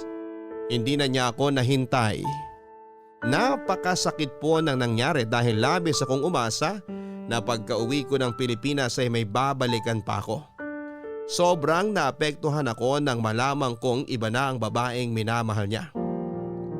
Na-realize ko na sobrang laki pala ng naging parte ni Renz sa buhay ko sa puntong para bang hindi na buo ang araw ko simula nang nakumpirma kong tuluyan na niya akong kinalimutan. Napakalaki ng pagsisisi ko, Papa Dudut, na pinakawalan ko pa ang isang katulad ni Renz. Broken hearted ako noon kahit na hindi naman naging kami. Sobrang bigat ng dibdib ko tuwing bumabalik siya sa alaala ko. Ilang araw din akong naging parang robot sa trabaho at pinilit kong dito na lang ituon ang buong atensyon ko dahil nang panahon na yon ay nawala na ako ng inspirasyon. Siguro ay ganun din ang nararamdaman ni Renz noong itinulak ko siya palayo sa akin. Alam kong kasalanan ko ang mga nangyari, Papa Dudut. Kaya sobrang laki ng panghihinayang ko na hinayaan kong mawala ang isang pag-ibig na habang buhay kong pagsisisihan. Gusto ko mang i-message noon si Renz pero pinigilan ko ang sarili ko dahil alam kong wala na akong karapatan para magparamdam pa sa kanya. Lalo na't nasa isang relasyon na siya. Nakontento na lamang ako sa pagbabackread ng mga chat namin at paulit-ulit na pagpapatugtog sa mga kantang nagpapaalala sa akin sa kanya. Papadudot na tagalan bago ako nakapag-move on mula kay Renz. Wala naman akong ibang nagawa kundi ang magpatuloy sa buhay. Ngayon ay masasabi kong tanggap ko na ang kinilabasan ng love story namin ni Renz. Paminsan-minsan ay dumadaan pa rin siya sa isipan ko pero normal lang naman siguro yon, lalo na't may pinagsamahan din naman kami. Siguro nga ay maganda pa rin ang kinilabasan ng pagpili ko ng career over love dahil sa kasalukuyan ay naiyahong ko na ang pamilya ko sa hirap. Kahit na hindi maganda ang naging ending ng love life ko. Alam ko naman na may rason ang lahat ng nangyayari sa buhay natin. Kaya ako naman ang maghihintay sa pagdating ng aking the one. Masaya ako ngayon, Papa Dudut, dahil nakapagtapos na sa pag-aaral ang mga kapatid ko at malapit na rin ako makapagpatayo ng sariling bahay para sa pamilya ko. Alam kong habang buhay kong pagsisisihan ang pagkakamaling nagawa ko kay Renz pero ika nga nila ay tuloy pa rin ang buhay. Kailangan nating mag-move forward at hayaan na lamang na manatili sa nakaraan ang mga nangyari dati. Hanggang dito na lamang po, Papa Dudut. Maraming salamat sa pagbabahagi ng kwento ko. More power po sa inyong programa. Ang inyong forever kapuso at kabarangay, Mims. Mga kabarangay, tandaan po natin na kapag mahal talaga tayo ng isang tao ay hindi kanya pipigilang mag-grow. So suportahan kanya sa iyong success para makamit ang mga pangarap mo sa buhay. Pero hindi porket suportado nila tayo sa mga ambisyon natin ay iti-take for granted na natin sila. Minsan po ay kailangan din nating balansehin ang mga mahahalaga sa buhay natin nang sa ganon ay wala tayong mapag-iwanan. Sa panahon ngayon ay hindi tayo mapapakain ng love. Kaya huwag nating palampasin ang mga opportunity na maaaring magbigay sa atin ng tagumpay. Sa letter sender natin ngayon araw na ito na si Mims, masaya kami na unti-unti mo nang naaabot ang mga pangarap mo para sa pamilya mo. Love can wait at tiwala kaming balang araw ay darating din. Ang tamang taong deserve mo. Hanggang sa muli mga kapuso, ako po ang inyong Papa Dudut sa mga kwento ng pag-ibig, buhay at pag-asa. Dito sa Barangay Love Stories #1. Mga kwento ng pag-ibig, kwento ng pag-asa at mga kwento ng buhay dito sa Barangay Love Stories. Love Stories. Forever! Nagustuhan ng iyong napakinggan? Ituloy yan via live stream sa www.gmanetwork.com/radio. Ang mga kwento ng pag-ibig, kwento ng buhay at kwento ng pag-asa dito sa Barangay Love Stories. Love stories.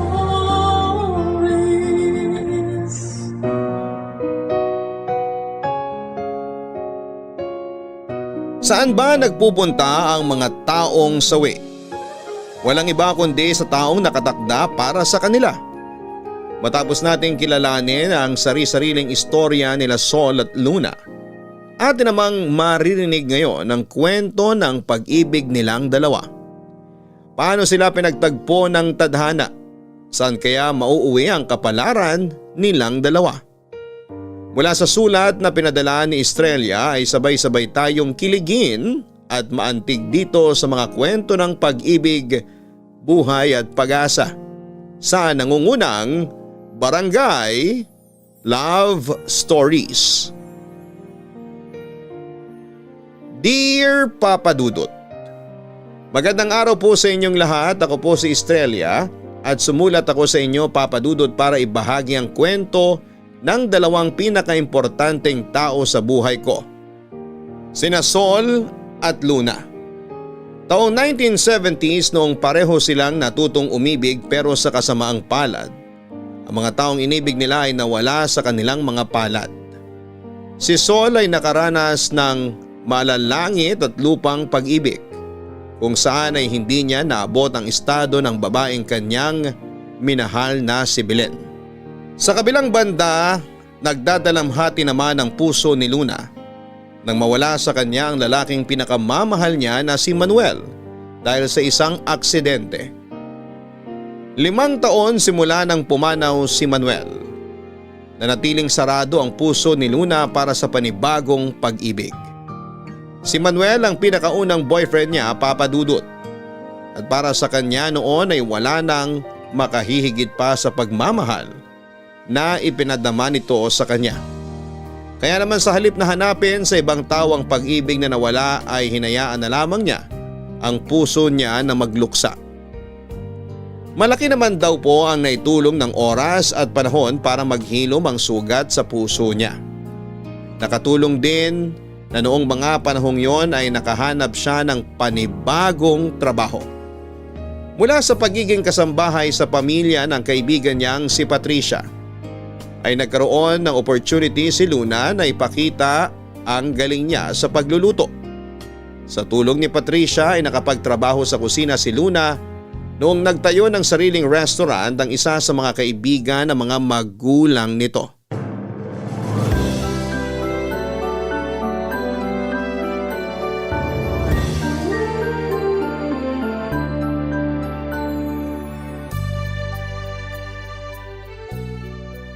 Kumusta ka naman sa bagong trabaho mo? Maayos naman. Madaming tao. Nakakapagod pero masaya. Kasi nagagawa ko yung gusto kong gawin at yun ay ang magluto. Sabi ko nga, bagay sa'yo yung trabahong yun eh. Kasi alam kong mahal na mahal mong pagluluto. Talagang kilalang kilala mo na ako, no? Oo naman. Hindi lang kaibigan ang turing ko sa'yo, kundi parang nakababatang kapatid na rin. Kilalang kilala na talaga kita. Salamat. Maswerte ako na nakilala kita. Kayo na mga magulang mo. Malaki ang naitulong niyo sa buhay namin. Kaya habang buhay kong tatanawin ng utang na loob lahat ng mga bagay na nagawa niyo sa akin at sa pamilya ko. Walang anuman. Kung ano man ang meron ka ngayon, yun eh dahil karapat dapat ka sa mga biyayang natatanggap mo. Matanong ko lang, yung puso mo, kumusta naman? Maayos na. May naiwan pang bakas mula sa sugat, pero maayos na. Naghihilom na. Nakakapanghinayang ano? Huwag mo nang balikan yan. Paiiyakin mo na naman ako eh. Pasensya ka na, hindi ko lang talaga maiwasang maalala si Manuel kasi sobrang ganda ng naging pagsasama niyo. Nakakalungkot lang na maaga siyang binawi mula sa'yo. Hindi natin hawak ang buhay natin eh. Kahit gaano pa tayo kaingat, kung yung mga tao sa paligid natin walang respeto sa buhay nila, may madadamay at madadamay talaga. Ano na kayang balita sa nakabangga sa kanila? Ang sabi may nasagasaang tao rin daw yung sasakyan habang tumatakas eh. Hindi ko alam. Simula nung nawala si Manuel, hindi ko na binalikan yung puntong yun ng buhay ko. Masakit eh. Pinilit ko na lang yun na ibaon sa limot. Hayaan na lang natin na karmang sumingil doon kung sakali mang hindi pa siya nahuhuli. Tama. Ikaw naman, kumusta ka na? Eto. Masaya na ang puso. Talaga? Sinagot mo na ba yung manliligaw mo? Oo, makulit eh. Ayaw akong tantanan. Nakakatuwa naman. Sabi ko sa iyo bagay kayong dalawa. Lagi naman ganyan ang sinasabi mo. Lahat na lang ng lalaki bagay sa akin. Totoo naman kasi. Ikaw ba? May kumakatok na ba dyan sa puso mo? Naku, wala. Wala muna akong plano dyan sa pag-ibig na yan. Totoo ba? Bakit parang iba yung narinig ko sa boss mo? Bakit? Ano bang sabi? Ang bali-balita lang naman may nagpapapansin daw sa'yo dito sa trabaho. Totoo ba? Yun ba? Wala yun. Si George lang yun. Lang? Pwede siyang maging asawa mo sa hinaharap tapos nilalang mo lang? Hindi mangyayari yun. Malabong mangyari yun. Bakit naman? Kasi sarado pa tong puso ko. Hindi pa ako tumatanggap ng taong papalit sa pwesto ni Manuel. May punto ka naman pero sana wag mong hayaang nakasara yung puso mo kasi kapag nagtagal, baka makalimutan mo na kung paano magmahal. Hindi ko naman tuluyang isinasara yung posibilidad. Pero sa ngayon, hahayaan ko muna manatili dito sa puso at isip ko yung mga masasayang alaala namin ni Manuel. Kasi natatakot ako na kapag may bagong dumating sa buhay ko, baka tuluyan ko na siya makalimutan. Hindi mo siya makakalimutan. Alam mo kung bakit? Bakit? Kasi nakaukit na si Manuel sa puso mo at hindi na yun mawawala pa.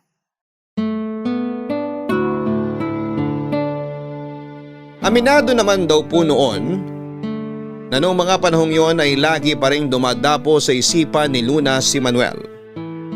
Nasasayangan kasi siya sa maganda sanang future nito dahil napakabata niyang nawala. Sa kasamaang palad, Papa Dudut, ay hindi na nila nahanap kung sino ang nakabangga sa kanya na siyang dahilan ng pagkamatay nito. Pero kahit na ganoon ay pilit na tinanggap ni Luna ang katotohanan dahil wala naman siyang magagawa ukol sa nangyari. Ipinagpapasa Diyos na lamang niya ang lahat dahil alam ni Luna na hindi natin hawak ang buhay natin at hindi din natin alam kung papaano ang magiging ikot ng mundo. Simula noon ay nahirapan na si Luna na buksan ang puso niya para sa ibang tao. May pagkakataon nga noon na isang katrabaho ang sumubok na manligaw sa kanya. Mabait naman daw ang lalaki. Maalaga, gentleman at nakakatuwa siyang kasama. Inayaan niya itong manligaw sa pag-aakalang matututunan din niyang gustuhin ng lalaki. Pero kahit na anong pa-impress ang gawin ng lalaki sa kanya, ay hindi pa rin talaga siya nagustuhan ni Luna. Hindi raw kasi niya maiwasang ipagkumpara si Manuel sa mga bagong lalaki na nakikilala niya sa buhay. Napakataas daw ng standard na sinimulan ni Manuel. Kaya ngayon ay hindi na tinanggap ni Luna ang mga lalaking hindi kayang higitan o pantayan man lang ang pagmamahal at pag-aalagang ibinigay sa kanya ng namayapan niyang boyfriend. Dahil doon ay nanatiling single si Luna sa loob ng 5 taon simula nang nawala si Manuel, Papa Dudut.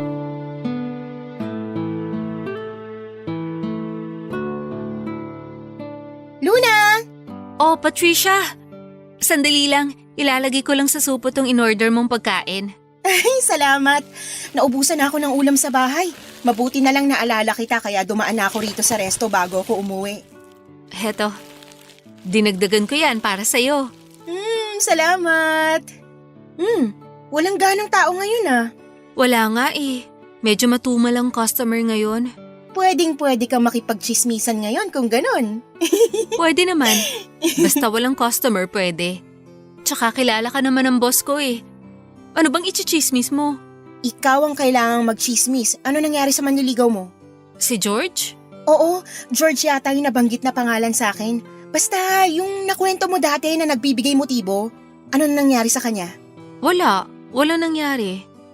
Bakit naman? Hindi ko mapilit ang puso ko Kahit nautusan ko pa to na bigyan ng pagkakataon si George, wala talaga ayaw. Kaya yon, sinabi ko na lang sa kanya yung totoo. Ano ba kasi yung pumipigil sa'yo at bakit ayaw mo pa makipagrelasyon sa ngayon? Hindi ko alam Huwag mong irason ng pamilya mo kasi nakakapagbigay ka na sa kanila ngayon. Oo, alam ko. Kahit papano, nakakaraos na kami sa pang-araw-araw namin. At hindi na kami namomroblema kasi pati mga kapatid ko natulungan ko na sila makahanap ng trabaho. Wala nang kaso sa akin kahit nabigyan ko pa ng atensyon tong puso ko. Ganun naman pala eh.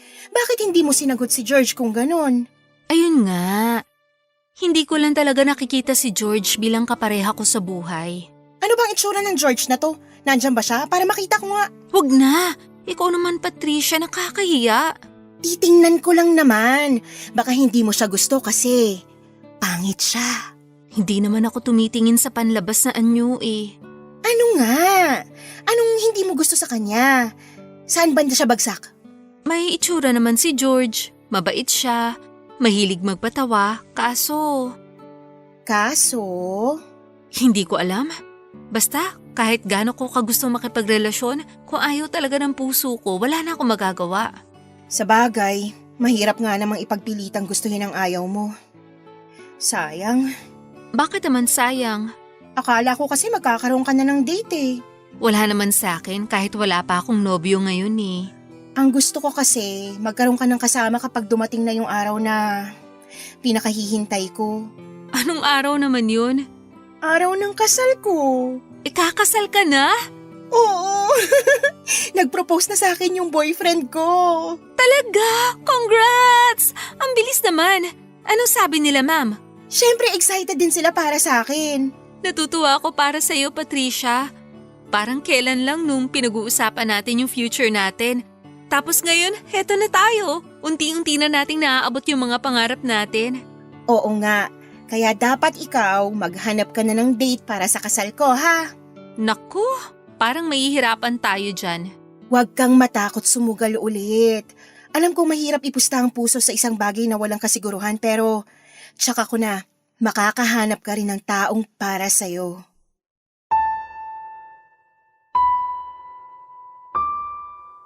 Wala naman daw kaso kahit na mag-isa lamang sa buhay si Luna noon.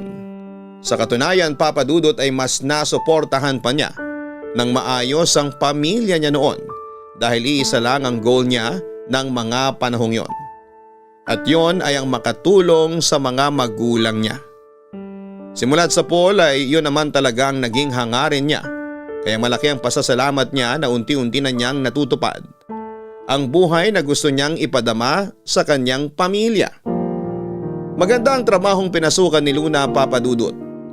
Maliban sa pagluluto na talaga ang passion niya, ay malaki ang pasasalamat niya dahil mabait at maalaga sa mga staff ang naging boss nito. 3 silang kusinera sa restaurant at pang-4 ang boss niya na siyang namamahala sa restaurant. Tumagal si Luna doon hanggang sa nakuha niya ang tiwala ng kanyang boss. Kalaunan ay sa kanya ibinigay ang tungkulin na mamuno sa kusina. Para kay Luna, hindi pa niya tuluyang naaabot noon ang pangarap niya sa buhay. Pero kahit papaano ay thankful na siya dahil hindi na sila katulad ng dati na isang kahig, isang tuka. Enjoy na noon si Luna sa buhay na meron siya. Hanggang sa isang araw ay biglang nagparamdam ang tadhana. Papa Dudut, patapos na noon ang taong 1975. Nang ang mundo niya at ang mundo ni Sol ay pinagtagpo sa hindi inaasahang pagkakataon. Papa Dudut, ang kwento sa akin ay pauwi na raw noon si Luna galing sa trabaho. Ginabi siya ng uwi dahil kinailangan nilang bumuo ng special menu para sa paparating na Kapaskuhan. Bilang siya na ang namumuno sa kusina ng restaurant noon, ay sa kanya nakasalalay ang mga pagkaing ihahain ng naturang restaurant. Habang naglalakad siya papunta sa sakay ng jeep, ay isang lalaki ang nakasabay niya sa kanyang pagtawid. Halatang pagod ang lalaki at parabang wala sa kanyang sarili. Nakayuko lamang ito at nakatingin sa semento na parabang napakalalim ng kanyang iniisip.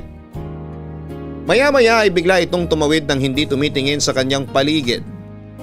Agad na napansin ni Luna ang paparating na taxi at bago pa man magkaroon ng aksidente ay hinabol ni Luna ang lalaki at sa kanya ito hinila pabalik. Dahil sa panik ay natapilok pa si Luna at nawala ng balanse. Sinubukan siyang saluhin ng lalaki pero pareho silang sumubsob sa kalsada. Mabuti na lang daw at walang tao ng mga oras na yon dahil nakakahiya raw ang eksenang yon, Papa Dudut. Namimilipit sa sakit si Luna dahil nadali ang paa nito. Agad naman siyang tinulungang bumangon ng lalaki at sinamahan siyang maupo sa malapit na waiting shed.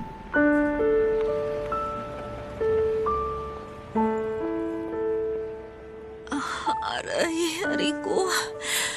Yung pa ako. Miss, ayos ka lang ba? Miss, Sa tingin mo mukha ba ako maayos? pasensya ka na. Halika, tulungan kitang bumangon. Doon na muna tayo sa waiting shed. Aray ko. Maupo ka ron. Ikaw kasi, ano bang ginagawa mo? Papatayin mo ba ang sarili mo? Pasensya ka na. Hindi ko napansin yung paparating na sasakyan eh. Pasensya. Ako patuloy yung napahamak dahil sa'yo. Pasensya na po. Hindi ko naman sinasadya eh. Masakit ba talaga? Hindi masakit. Kita mo, nakangiti pa nga ako. Maupo ka muna rito. Aray, pati balakang ko tumama sa kalsada. Amin na yung paa mo. Hihilutin ko. Wag na. Baka lalo pang lumalayan kapag ginalaw mo. Magaling akong manghilot.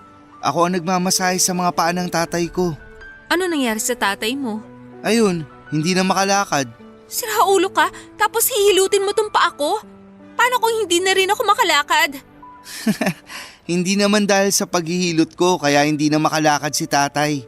Nabangga kasi siya kaya hindi na siya makalakad. Paminsan-minsan, hinihilot ko siya kahit na wala nang pangramdam yung paa niya. Ano ba nangyari sa kanya? Pauwi na galing trabaho si tatay nung may nakita siyang nagbanggaan sa highway. Uusisain sana niya yung nangyari kaso biglang kumaripas palayo yung isang sasakyan. Ayun, nadamay pati si tatay. Nasagi siya nung patakas ng sasakyan. Banggaan? Iyan ba yung... Yung may namatay? Oo, ang balita ko, engineer daw yung binawian ng buhay. Kakilala ko yung namatay. Talaga? Oo. Dati ko siyang nobyo. Hala, ang galing. Anong magaling doon? Hindi, ang ibig kong sabihin, may connection pala tayong dalawa. Kasi yung tatay ko at nobyo mo, isa lang pala ang naka-aksidente. Ano ngang magaling doon? Sorry, wala. Walang magaling sa nangyari. Heto, bebendahan ko na lang ng panyo tong paa mo. Lagyan mo na lang ng yelo pagka uwi mo para hindi mamaga.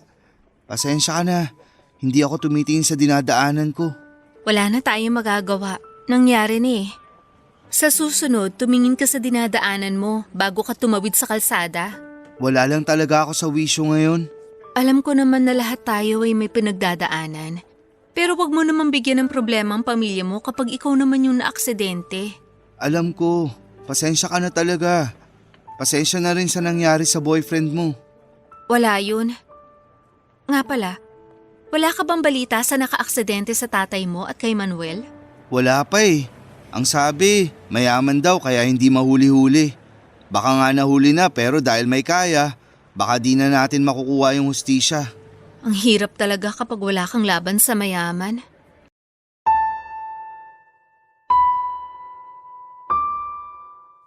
Sa sumunod na araw ay kinailangang umabsent ni Luna sa trabaho dahil nahirapan siyang maglakad.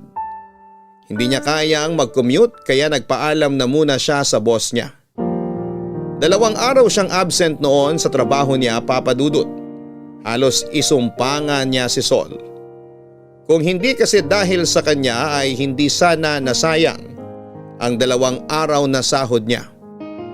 Ganon pa man ay wala na siyang nagawa at hinintay na lamang niyang maghilom ang paa niya bago siya bumalik sa kanyang pagtatrabaho. Papa Dudut, muling nagtagpo ang landas nila Luna at Sol matapos ang ilang araw. Pauwi na ulit galing sa trabaho si Luna noong bigla siyang nilapitan ni Sol para kumustahin. Kwento ni Sol na ilang araw na pala niyang inaabangan si Luna sa may waiting shed kung saan sila nagkakilalang dalawa. Nakokonsensya raw kasi siya sa ginawa niya kaya para mapanatag ang loob ay gusto niyang humingi ulit ng dispensa sa dalaga. Hindi naman nagtanim ng sama ng loob si Luna sa lalaki dahil mabilis din namang nakarecover ang paa niya. Iika-ika man ay nailalakad na niya ito ng maayos. Kahit papaano. Saglit na nag-usap ang dalawa at sa sumunod na araw ay nagkita ulit sila para naman maibalik ni Luna ang panyong ipinahiram sa kanya ni Sol. Nung hapon na yon ay naisipan ng dalawa na magkita sa isang kainan pagkatapos ng kanilang trabaho.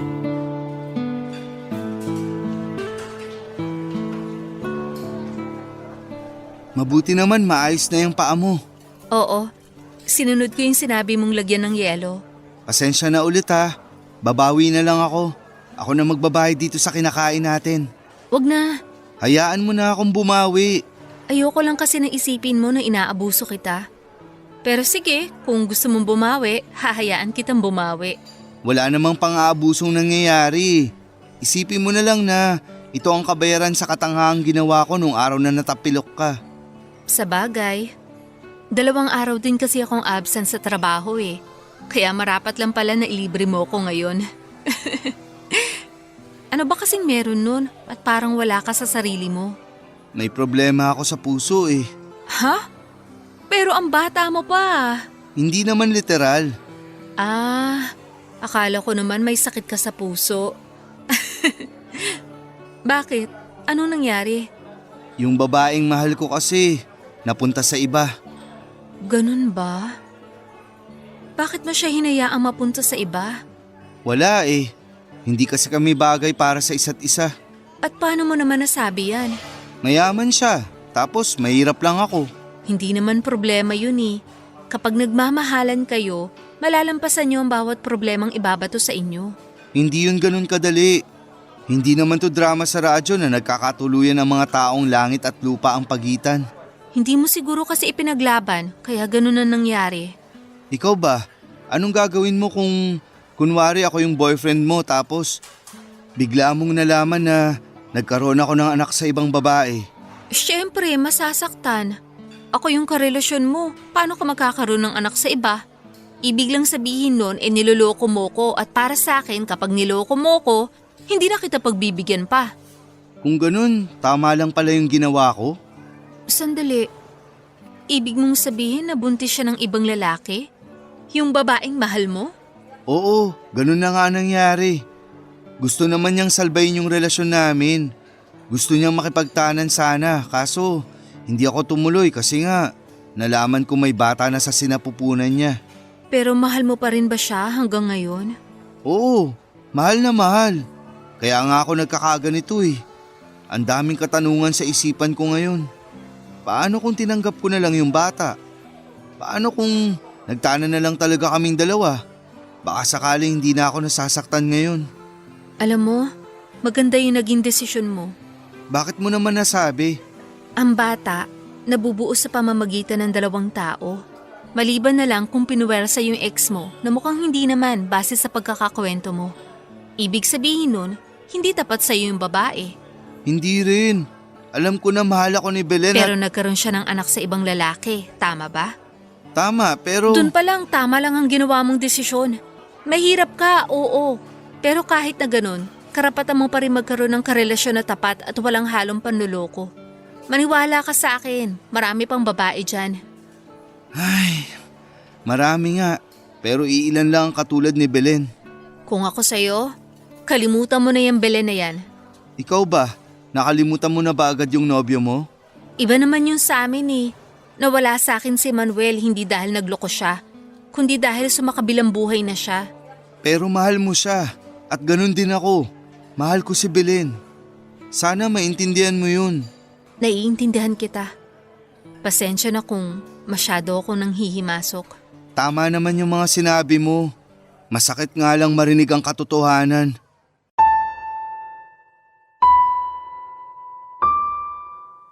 Papadudot, doon na po nabuo ang hindi inaasahang pagkakaibigan sa pagitan nila Sol at Luna. Simula noon kapag may oras sila ay naghihintayan sila sa lugar kung saan sila unang nagkita para pag-usapan ng naging araw nila. May mga pagkakataon din na lumalabas sila para magliwaliw. Unti-unti ang pagkakaibigan nilang yon ay nakabuo ng matatag na pundasyon. Sa kanilang pagsasama, Papa Dudut, ay maraming napagtanto si Luna na pagkakahalin tulad nila ni Sol at Manuel. Tulad ni Manuel ay mabait at maalaga din si Sol. May mga bagay itong ginagawa sa kanya na dating ginagawa na sa kanya ng namayapa niyang nobyo. May tinatago rin po itong kakulitan at minsan kahit matigas ang ulo ay lagi naman siyang nauunang magpakumbaba. Kaya siguro mabilis na gumaan ang loob ni Luna sa binata dahil nakikita niya si Manuel dito. Tumagal ng ilang taon ang pagkakaibigan nila hanggang sa napansin ni Luna na unti-unti na palang nahuhulog ang loob niya kay Sol. Para kay Luna, si Sol ang bagong araw sa buhay niya. Mahabang panahon din kasi na wala siyang ibang ginawa kundi ang kumayod para sa pamilya. Noon lang ulit niya naramdaman kung paano maging masaya sa tulong ng ibang tao. Kaso nga lang ng panahon na yon ay hindi pa rin nawawala sa puso ni Sol ang babaeng unang nagpatibok sa puso niya. Hanggang noong mga araw na yon ay si Belen pa rin talaga ang nakaukit sa puso niya, Papa Dudut. Alam ni Luna noon na may ibang babae pa rin nilalaman ng puso ni Sol. Ganon pa man ay nanatili pa rin siya bilang kaibigan para sa binata. May punto nga noong sinusubaybayan pa nila si Belen na parang stalker.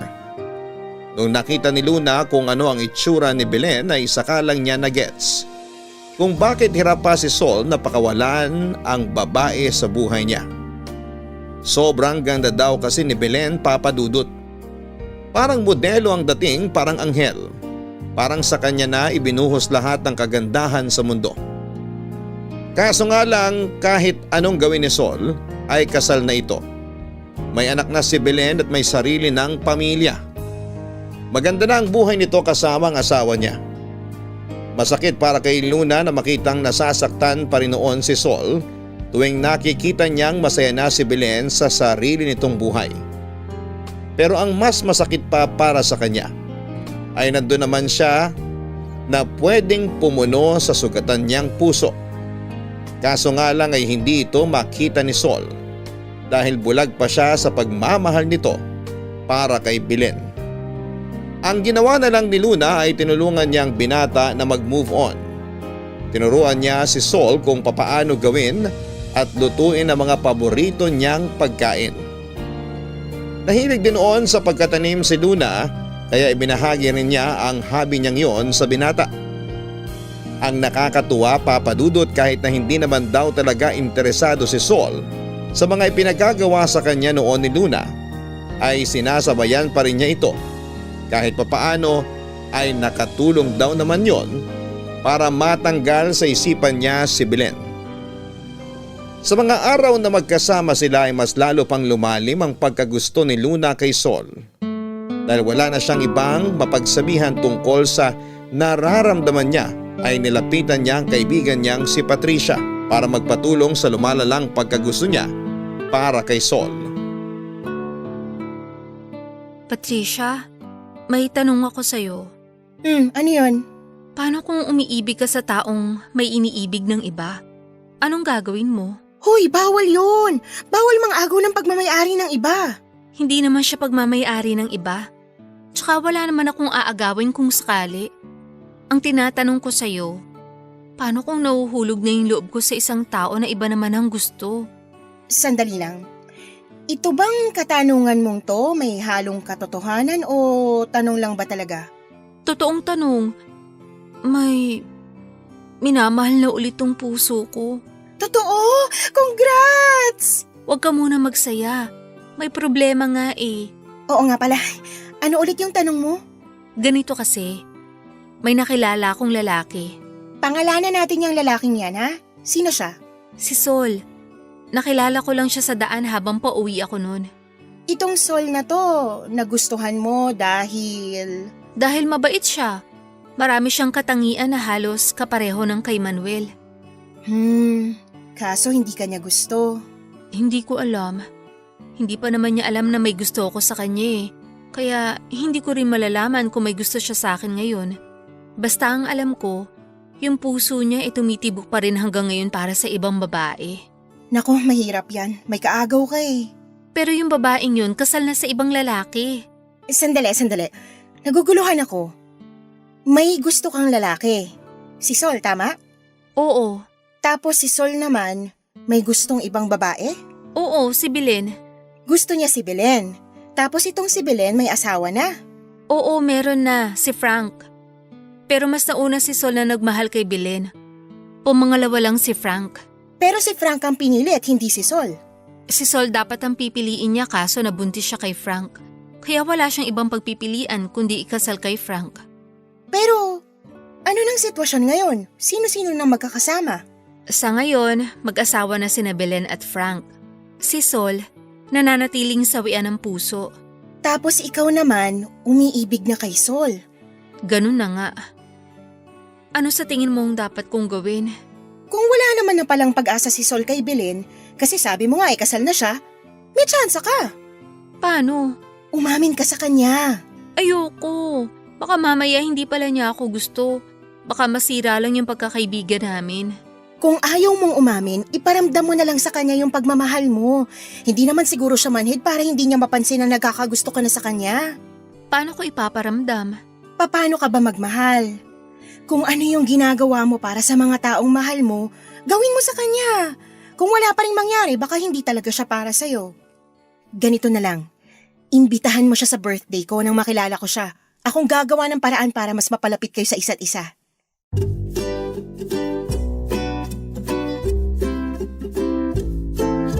Bilang selebrasyon sa kanyang 32nd birthday ay sa dagat nag-celebrate si Patricia Papadudut. Kasama ang buong pamilya nito pati na rin ang kanyang asawa ay inimbitahan din niya sina Sol at Luna. Naging maayos at masaya naman ang birthday celebration na yon. Sa mga araw na nagkasama sina Sol at Luna, sa dagat ay si Patricia ang gumawa ng paraan para mas mapaglapit pa ang dalawa.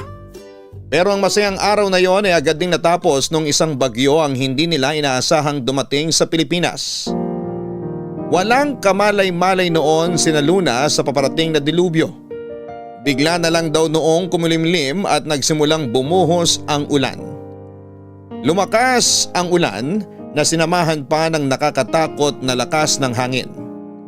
Nung unay inakala ng lahat ng mabilis lang dadaan ang bagyo.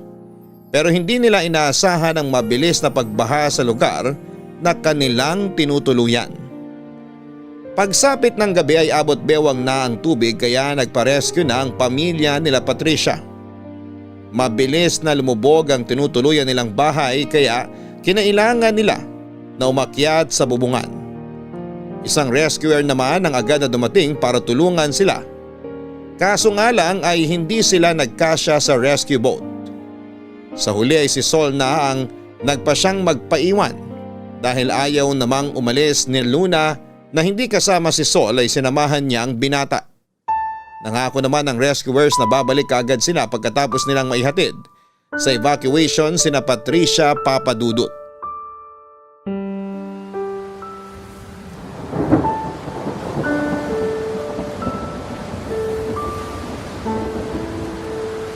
Luna, ayos ka lang ba? Oo, ayos lang ako. Hindi ka ba nilalamig? Medyo. Pero hindi ko na yun nararamdaman kasi natatakot ako para sa lagay natin ngayon. Huwag kang mag-alala. Babalik din daw agad yung rescue boat para kunin tayo. Sana nga makarating sila agad sa ligtas na lugar. Hindi ko na alam ang gagawin ko kapag inabot tayo ng tubig dito sa bubong. Huwag kang mag-alala. Hindi naman kita pababayaan eh. Natatakot ako, Sol. Hindi ako marunong lumangoy. Magdasal ka lang. Hindi tayo pababayaan ng Diyos. Oh Diyos ko, dito na po ba ako mamamatay? Patawarin niyo po ako sa lahat ng kasalanang nagawa ko. Kayo na po ang bahala sa amin. Magtiwala ka sa akin. Hindi kita hayaang mapahamak. Basta dito ka lang sa tabi ko. Maraming salamat. Salamat din at nanatili ka. Sa totoo lang, natatakot din ako. Kung ako lang naiwan dito mag-isa, hindi ko na alam kung anong gagawin ko. Hindi kita pwedeng iwan. Ako ang nag-imbita sa'yo na pumunta rito, kaya hindi kita hahayaang mag-isa lang. Hindi ko mapapatawad ang sarili ko kung sakali mang may mangyari sa'yo masama. Alam mo, naaalala ko sa'yo si Belen. Bakit naman? Kasi katulad niya, ikaw lang din ang nagbigay ng importansya sa akin kahit na ganito lang ako. Huwag mong nilalang yung sarili mo, Sol. Hindi mo lang siguro napapansin pero maraming taong nagmamahal sa'yo. Tulad naman Nino. Ako, hindi mo ba nararamdaman yung pagmamahal na binibigay ko sa'yo? Ibang klase ng pagmamahal naman kasi yun. Pagmamahal bilang kaibigan. Hindi lang kaibigan. Anong ibig mong sabihin? Alam kong wala sa lugar tong sasabihin ko. Kasi binabagyo na tayo't lahat pero hindi natin alam kung ano mangyayari sa atin dito ngayon. Kaya sasabihin ko na sa iyo ang totoo bago pa mahuli ang lahat. Hindi kita maintindihan. May gusto ako sa iyo, Sol. Talaga? Oo. Kaya ako nandito. Kaya kita sinamahan. Kaya ayaw kitang iwan kasi may nararamdaman na ako para sa iyo. Luna. Sorry. Kung ano-ano nang pinagsasasabi ko. Kalimutan mo na lang yung mga sinabi ko. Halo-halo na yung nararamdaman ko ngayon eh. Sana bumalik na yung rescuers para ma-rescue na nila tayo. Halika rito. Tumabi ka sa akin para mawala yung takot mo kahit konti. Makakaligtas tayo dito. Hindi ko hayaang may mangyari sa atin. Salamat. Ngayong alam ko na kung ano ang totoong nararamdaman mo para sa akin. Hindi na kita pakakawalan sa tabi ko.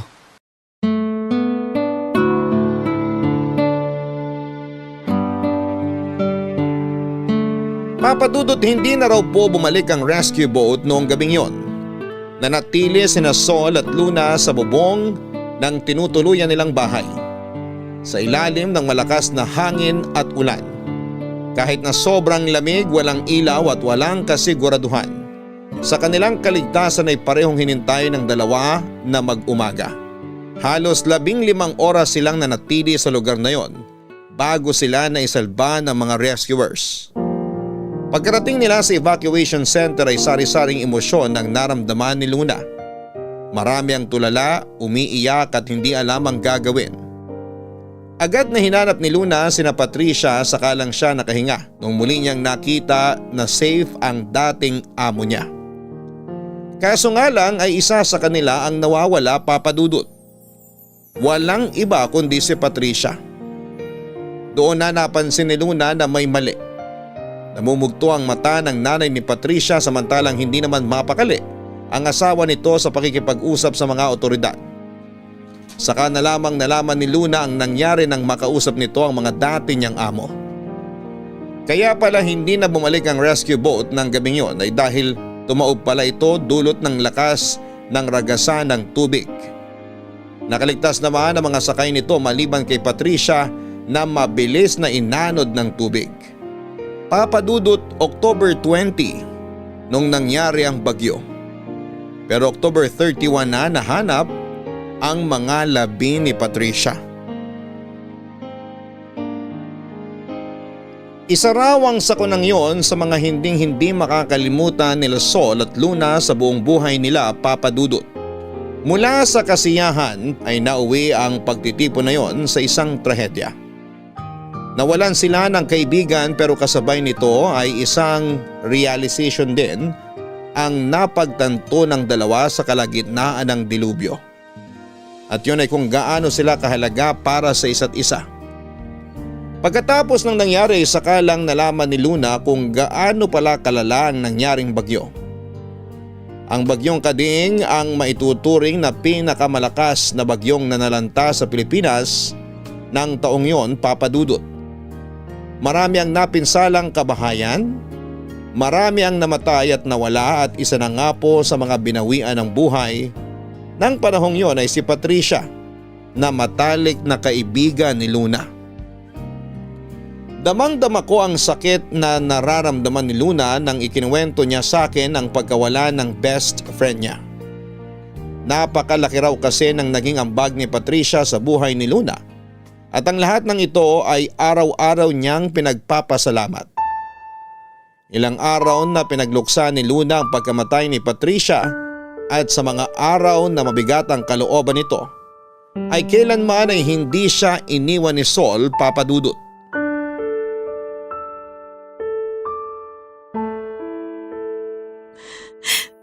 Luna, uminom ka muna ng tubig. Salamat.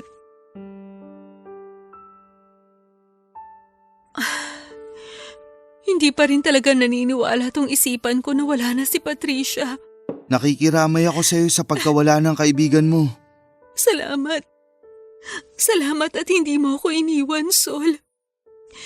Kung wala ka sa tabi ko, hindi ko alam kung kakayanin ko pa bang harapin tong kalungkutan na meron ako ngayon. Sabi ko naman sa iyo, hindi na kita hayaang malayo sa akin. Lalo na ngayon na nabawasan ka na naman ng mahal sa buhay. Bakit kaya ganun? Lagi na lang akong binabawian ng mahal sa buhay. Kung sino yung mga taong napapalapit sa puso ko, sila pa yung maagang nawawala. Ganito kasaklap ang buhay natin dito sa mundong to. Hindi natin alam kung hanggang kailan ang itatagal ng buhay natin. Kasi sa simula pa lang, hindi naman talaga atin to. Nakakalungkot lang isipin na hindi man lang naranasan ni Patricia ang makabuo ng pamilya, ang tumanda. Hindi niya na makikita yung pangarap niya para sa akin na ikasal balang araw sa taong nakatakda para sa akin. Naniniwala ka ba sa kabilang buhay? Oo. Kasi yun lang naman ang tanging pinangahawakan nating mga naiwan dito. Kahit papano, nakakapagpalubag loob na isiping nasa paraiso na sila. Masaya at walang problema. Tama ka. Dun sa kabilang buhay mararanasan ni Patricia ang bagay na hindi niya nasubukan dito. Panigurado naman ako na babantayan ka pa rin niya. Makikita pa rin niya ang mga susunod na kabanata sa buhay mo. Salamat talaga sa pagsama mo sa akin. Walang anuman. Ay, Luna, yung mga bagay na nasabi mo nun sa akin nung magkasama tayo sa bubong ng tinutuloyan natin. Totoo ba talaga yung mga yon? Yun ba? Kalimutan mo na yun. Wala lang ako sa wisyo nun. Ganun ba? Kasi kung totoo yung mga yon, gusto ko rin sanang kumpirmahin tong nararamdaman ko sa'yo. Anong ibig mong sabihin? Gusto sana kitang ligawan. Ha? Naisip ko na sinasayang lang natin yung oras natin sa pagtatago ng nararamdaman natin sa isa't isa. Yung nangyaring trahedya sa atin, dun ko napagtanto kung gaano kakalaga para sa akin. Dun ko napagtanto na kung ano yung nararamdaman mo para sa akin, yun din ang nararamdaman ko para sa'yo.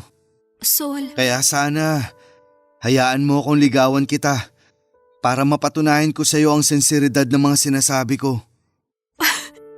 Sol, totoo ba to? Oo, totoo to. Hindi ko man nasungkit ang buwan nung una akong umibig. Heto ako ngayon, susubok ulit.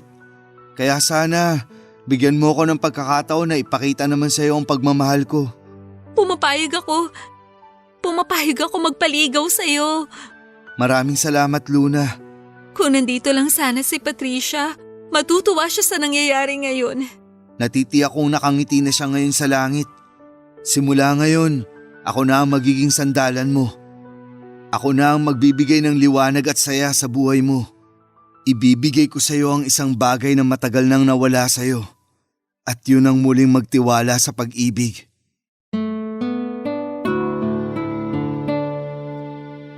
Papadudot ilang buwan ang lumipas simula nang nangyaring trahedya ay nagsimulang ligawan ni Sol si Luna. Noong mga panahong iyon ay limot na niya ang nangyari sa kanila ni Belen. Para bang ang mga sakit na naramdaman niya noon mula sa dalaga ay pinalitan ng tuwa at saya dahil kay Luna. Nakakatuwa nga dahil pareho silang nanggaling sa failed relationship. Kaya pala hindi sila nagkatuluyan ni Belen dahil ibang babae pala ang nakalaan para sa kanya. Sa kabilang banda ay maaga mang nawala ng minamahal si Luna ay agad din namang dumating si Sol sa buhay niya. Ang bagong lalaking nagmahal sa kanya ng totoo. Para silang dalawang bituin mula sa kalawakan na dating nag-iisa. At walang kasama pero sila'y pinagtagpo ng tadhana at pinagsamang dalawa. Kilig na kilig ako noon, Papa Dudut, habang kinikwento sa akin nila Sol at Luna ang parte ng buhay nilang yon. Hindi naglaon ay sinagot din ni Luna si Sol. Si Sol na ang naging bagong kaibigan ni Luna. Siya na ang naging kasangga nito sa bawat problema at naging katuwang sa bawat kasiyahang dumarating sa buhay niya. Umabot sila ng 2 taon bilang magkasintahan. Ayon kay Sol, isa daw yon sa parte ng kanyang buhay na hindi niya malilimutan. Dahil ang mga panahong yon ay kung kailan nagkaroon ng bunga ang pagmamahalan nila ni Luna.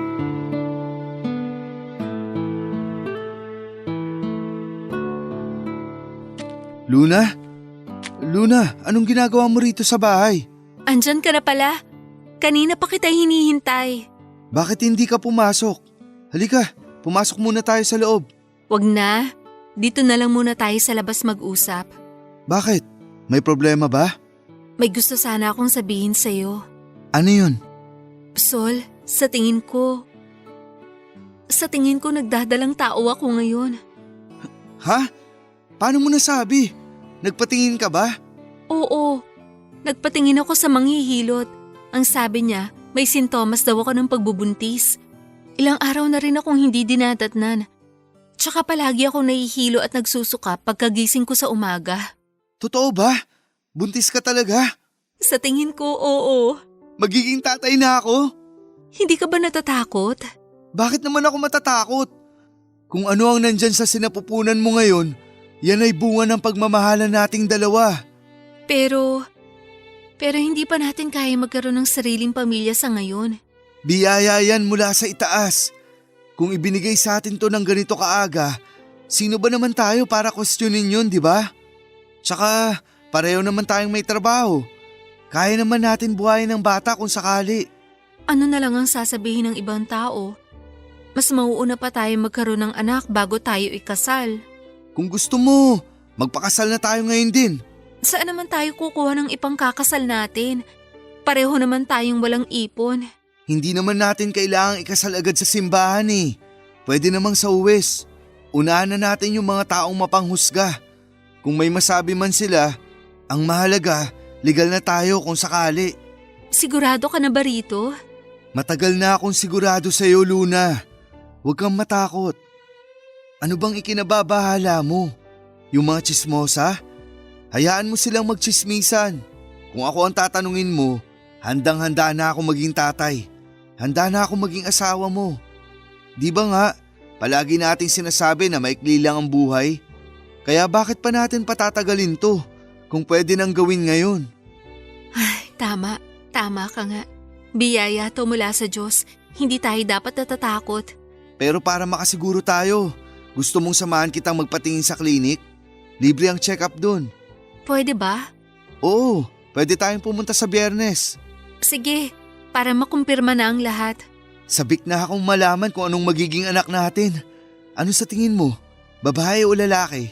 Huwag ka muna magbilang ng manok na hindi pa napipisa. Hindi pa tayo sigurado na buntis nga ako. Katawan mo yan. Tiwala ako sa nararamdaman mo. Gusto mo, ipakita natin kay nanay ang tiyan mo? Sigurado ako na alam niya kung buntis ang isang babae o hindi. Kasi naranasan na niya yun. Paano kung magalit sila? Hindi sila magagalit. Mas matutuwa pa sila kaysa sa akin kapag nalaman nilang buntis ka. Sige, pero kung sakali mang buntis nga ako, wag na muna sana nating ipagkalat. Oo naman. Halika, pumasok na tayo. Alalahin na kita. Salamat. Sana babae. Babae ang gusto mo? Ako naman gusto ko ng lalaki. Abangan na lang natin sa susunod na 9 na buwan.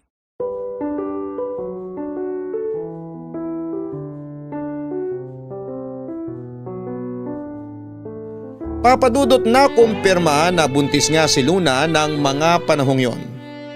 Bago pa man ipanganak ni Luna ang dinadala niyang bata sa kanyang sinapupunan, ay nag-decide na sila ni Sol na magpakasal na. Wala pa silang sapat na ipon noon kaya sa West na lamang muna sila nag-isang dibdib. Kasama ang kani-kanilang pamilya ay ginawa ng opisyal de la Sol at Luna ang pagsasama nila. Hawak-hawak ang pangakong hindi nila iiwan ng isa't isa sa hirap man o ginhawa hanggang sa sila'y parehong tumanda na. Makalipas ang 9 na buwan ay isinilang ni Luna ang kanyang panganay na anak at pinangalanan niya itong Amanda. Sa mga sumunod na taon ay naging matiwasay naman ang buhay pamilya ng dalawa. Nagpatuloy si Luna sa kanyang trabaho bilang kusinera samantalang naging maayos naman ang trabaho ni Sol sa pinapasukan niya. Nasundan pa si Amanda ng 2 pang kapatid na sina Victor at Benilda. Papadudot dito na po nagtatapos ang love story nila Sol at Luna. Pero hindi pa po tapos ang kwento ko sa inyo. Sa susunod kong sulat ay makikilala ninyo kung ano nga ba ang papel ko sa buhay nila Sol at Luna at kung kumusta na ba sila ngayon. Hanggang dito na lamang po muna ang sulat ko sa inyo. Maraming salamat at mabuhay po kayo. Ang inyong forever kapuso at kabarangay, Estrella.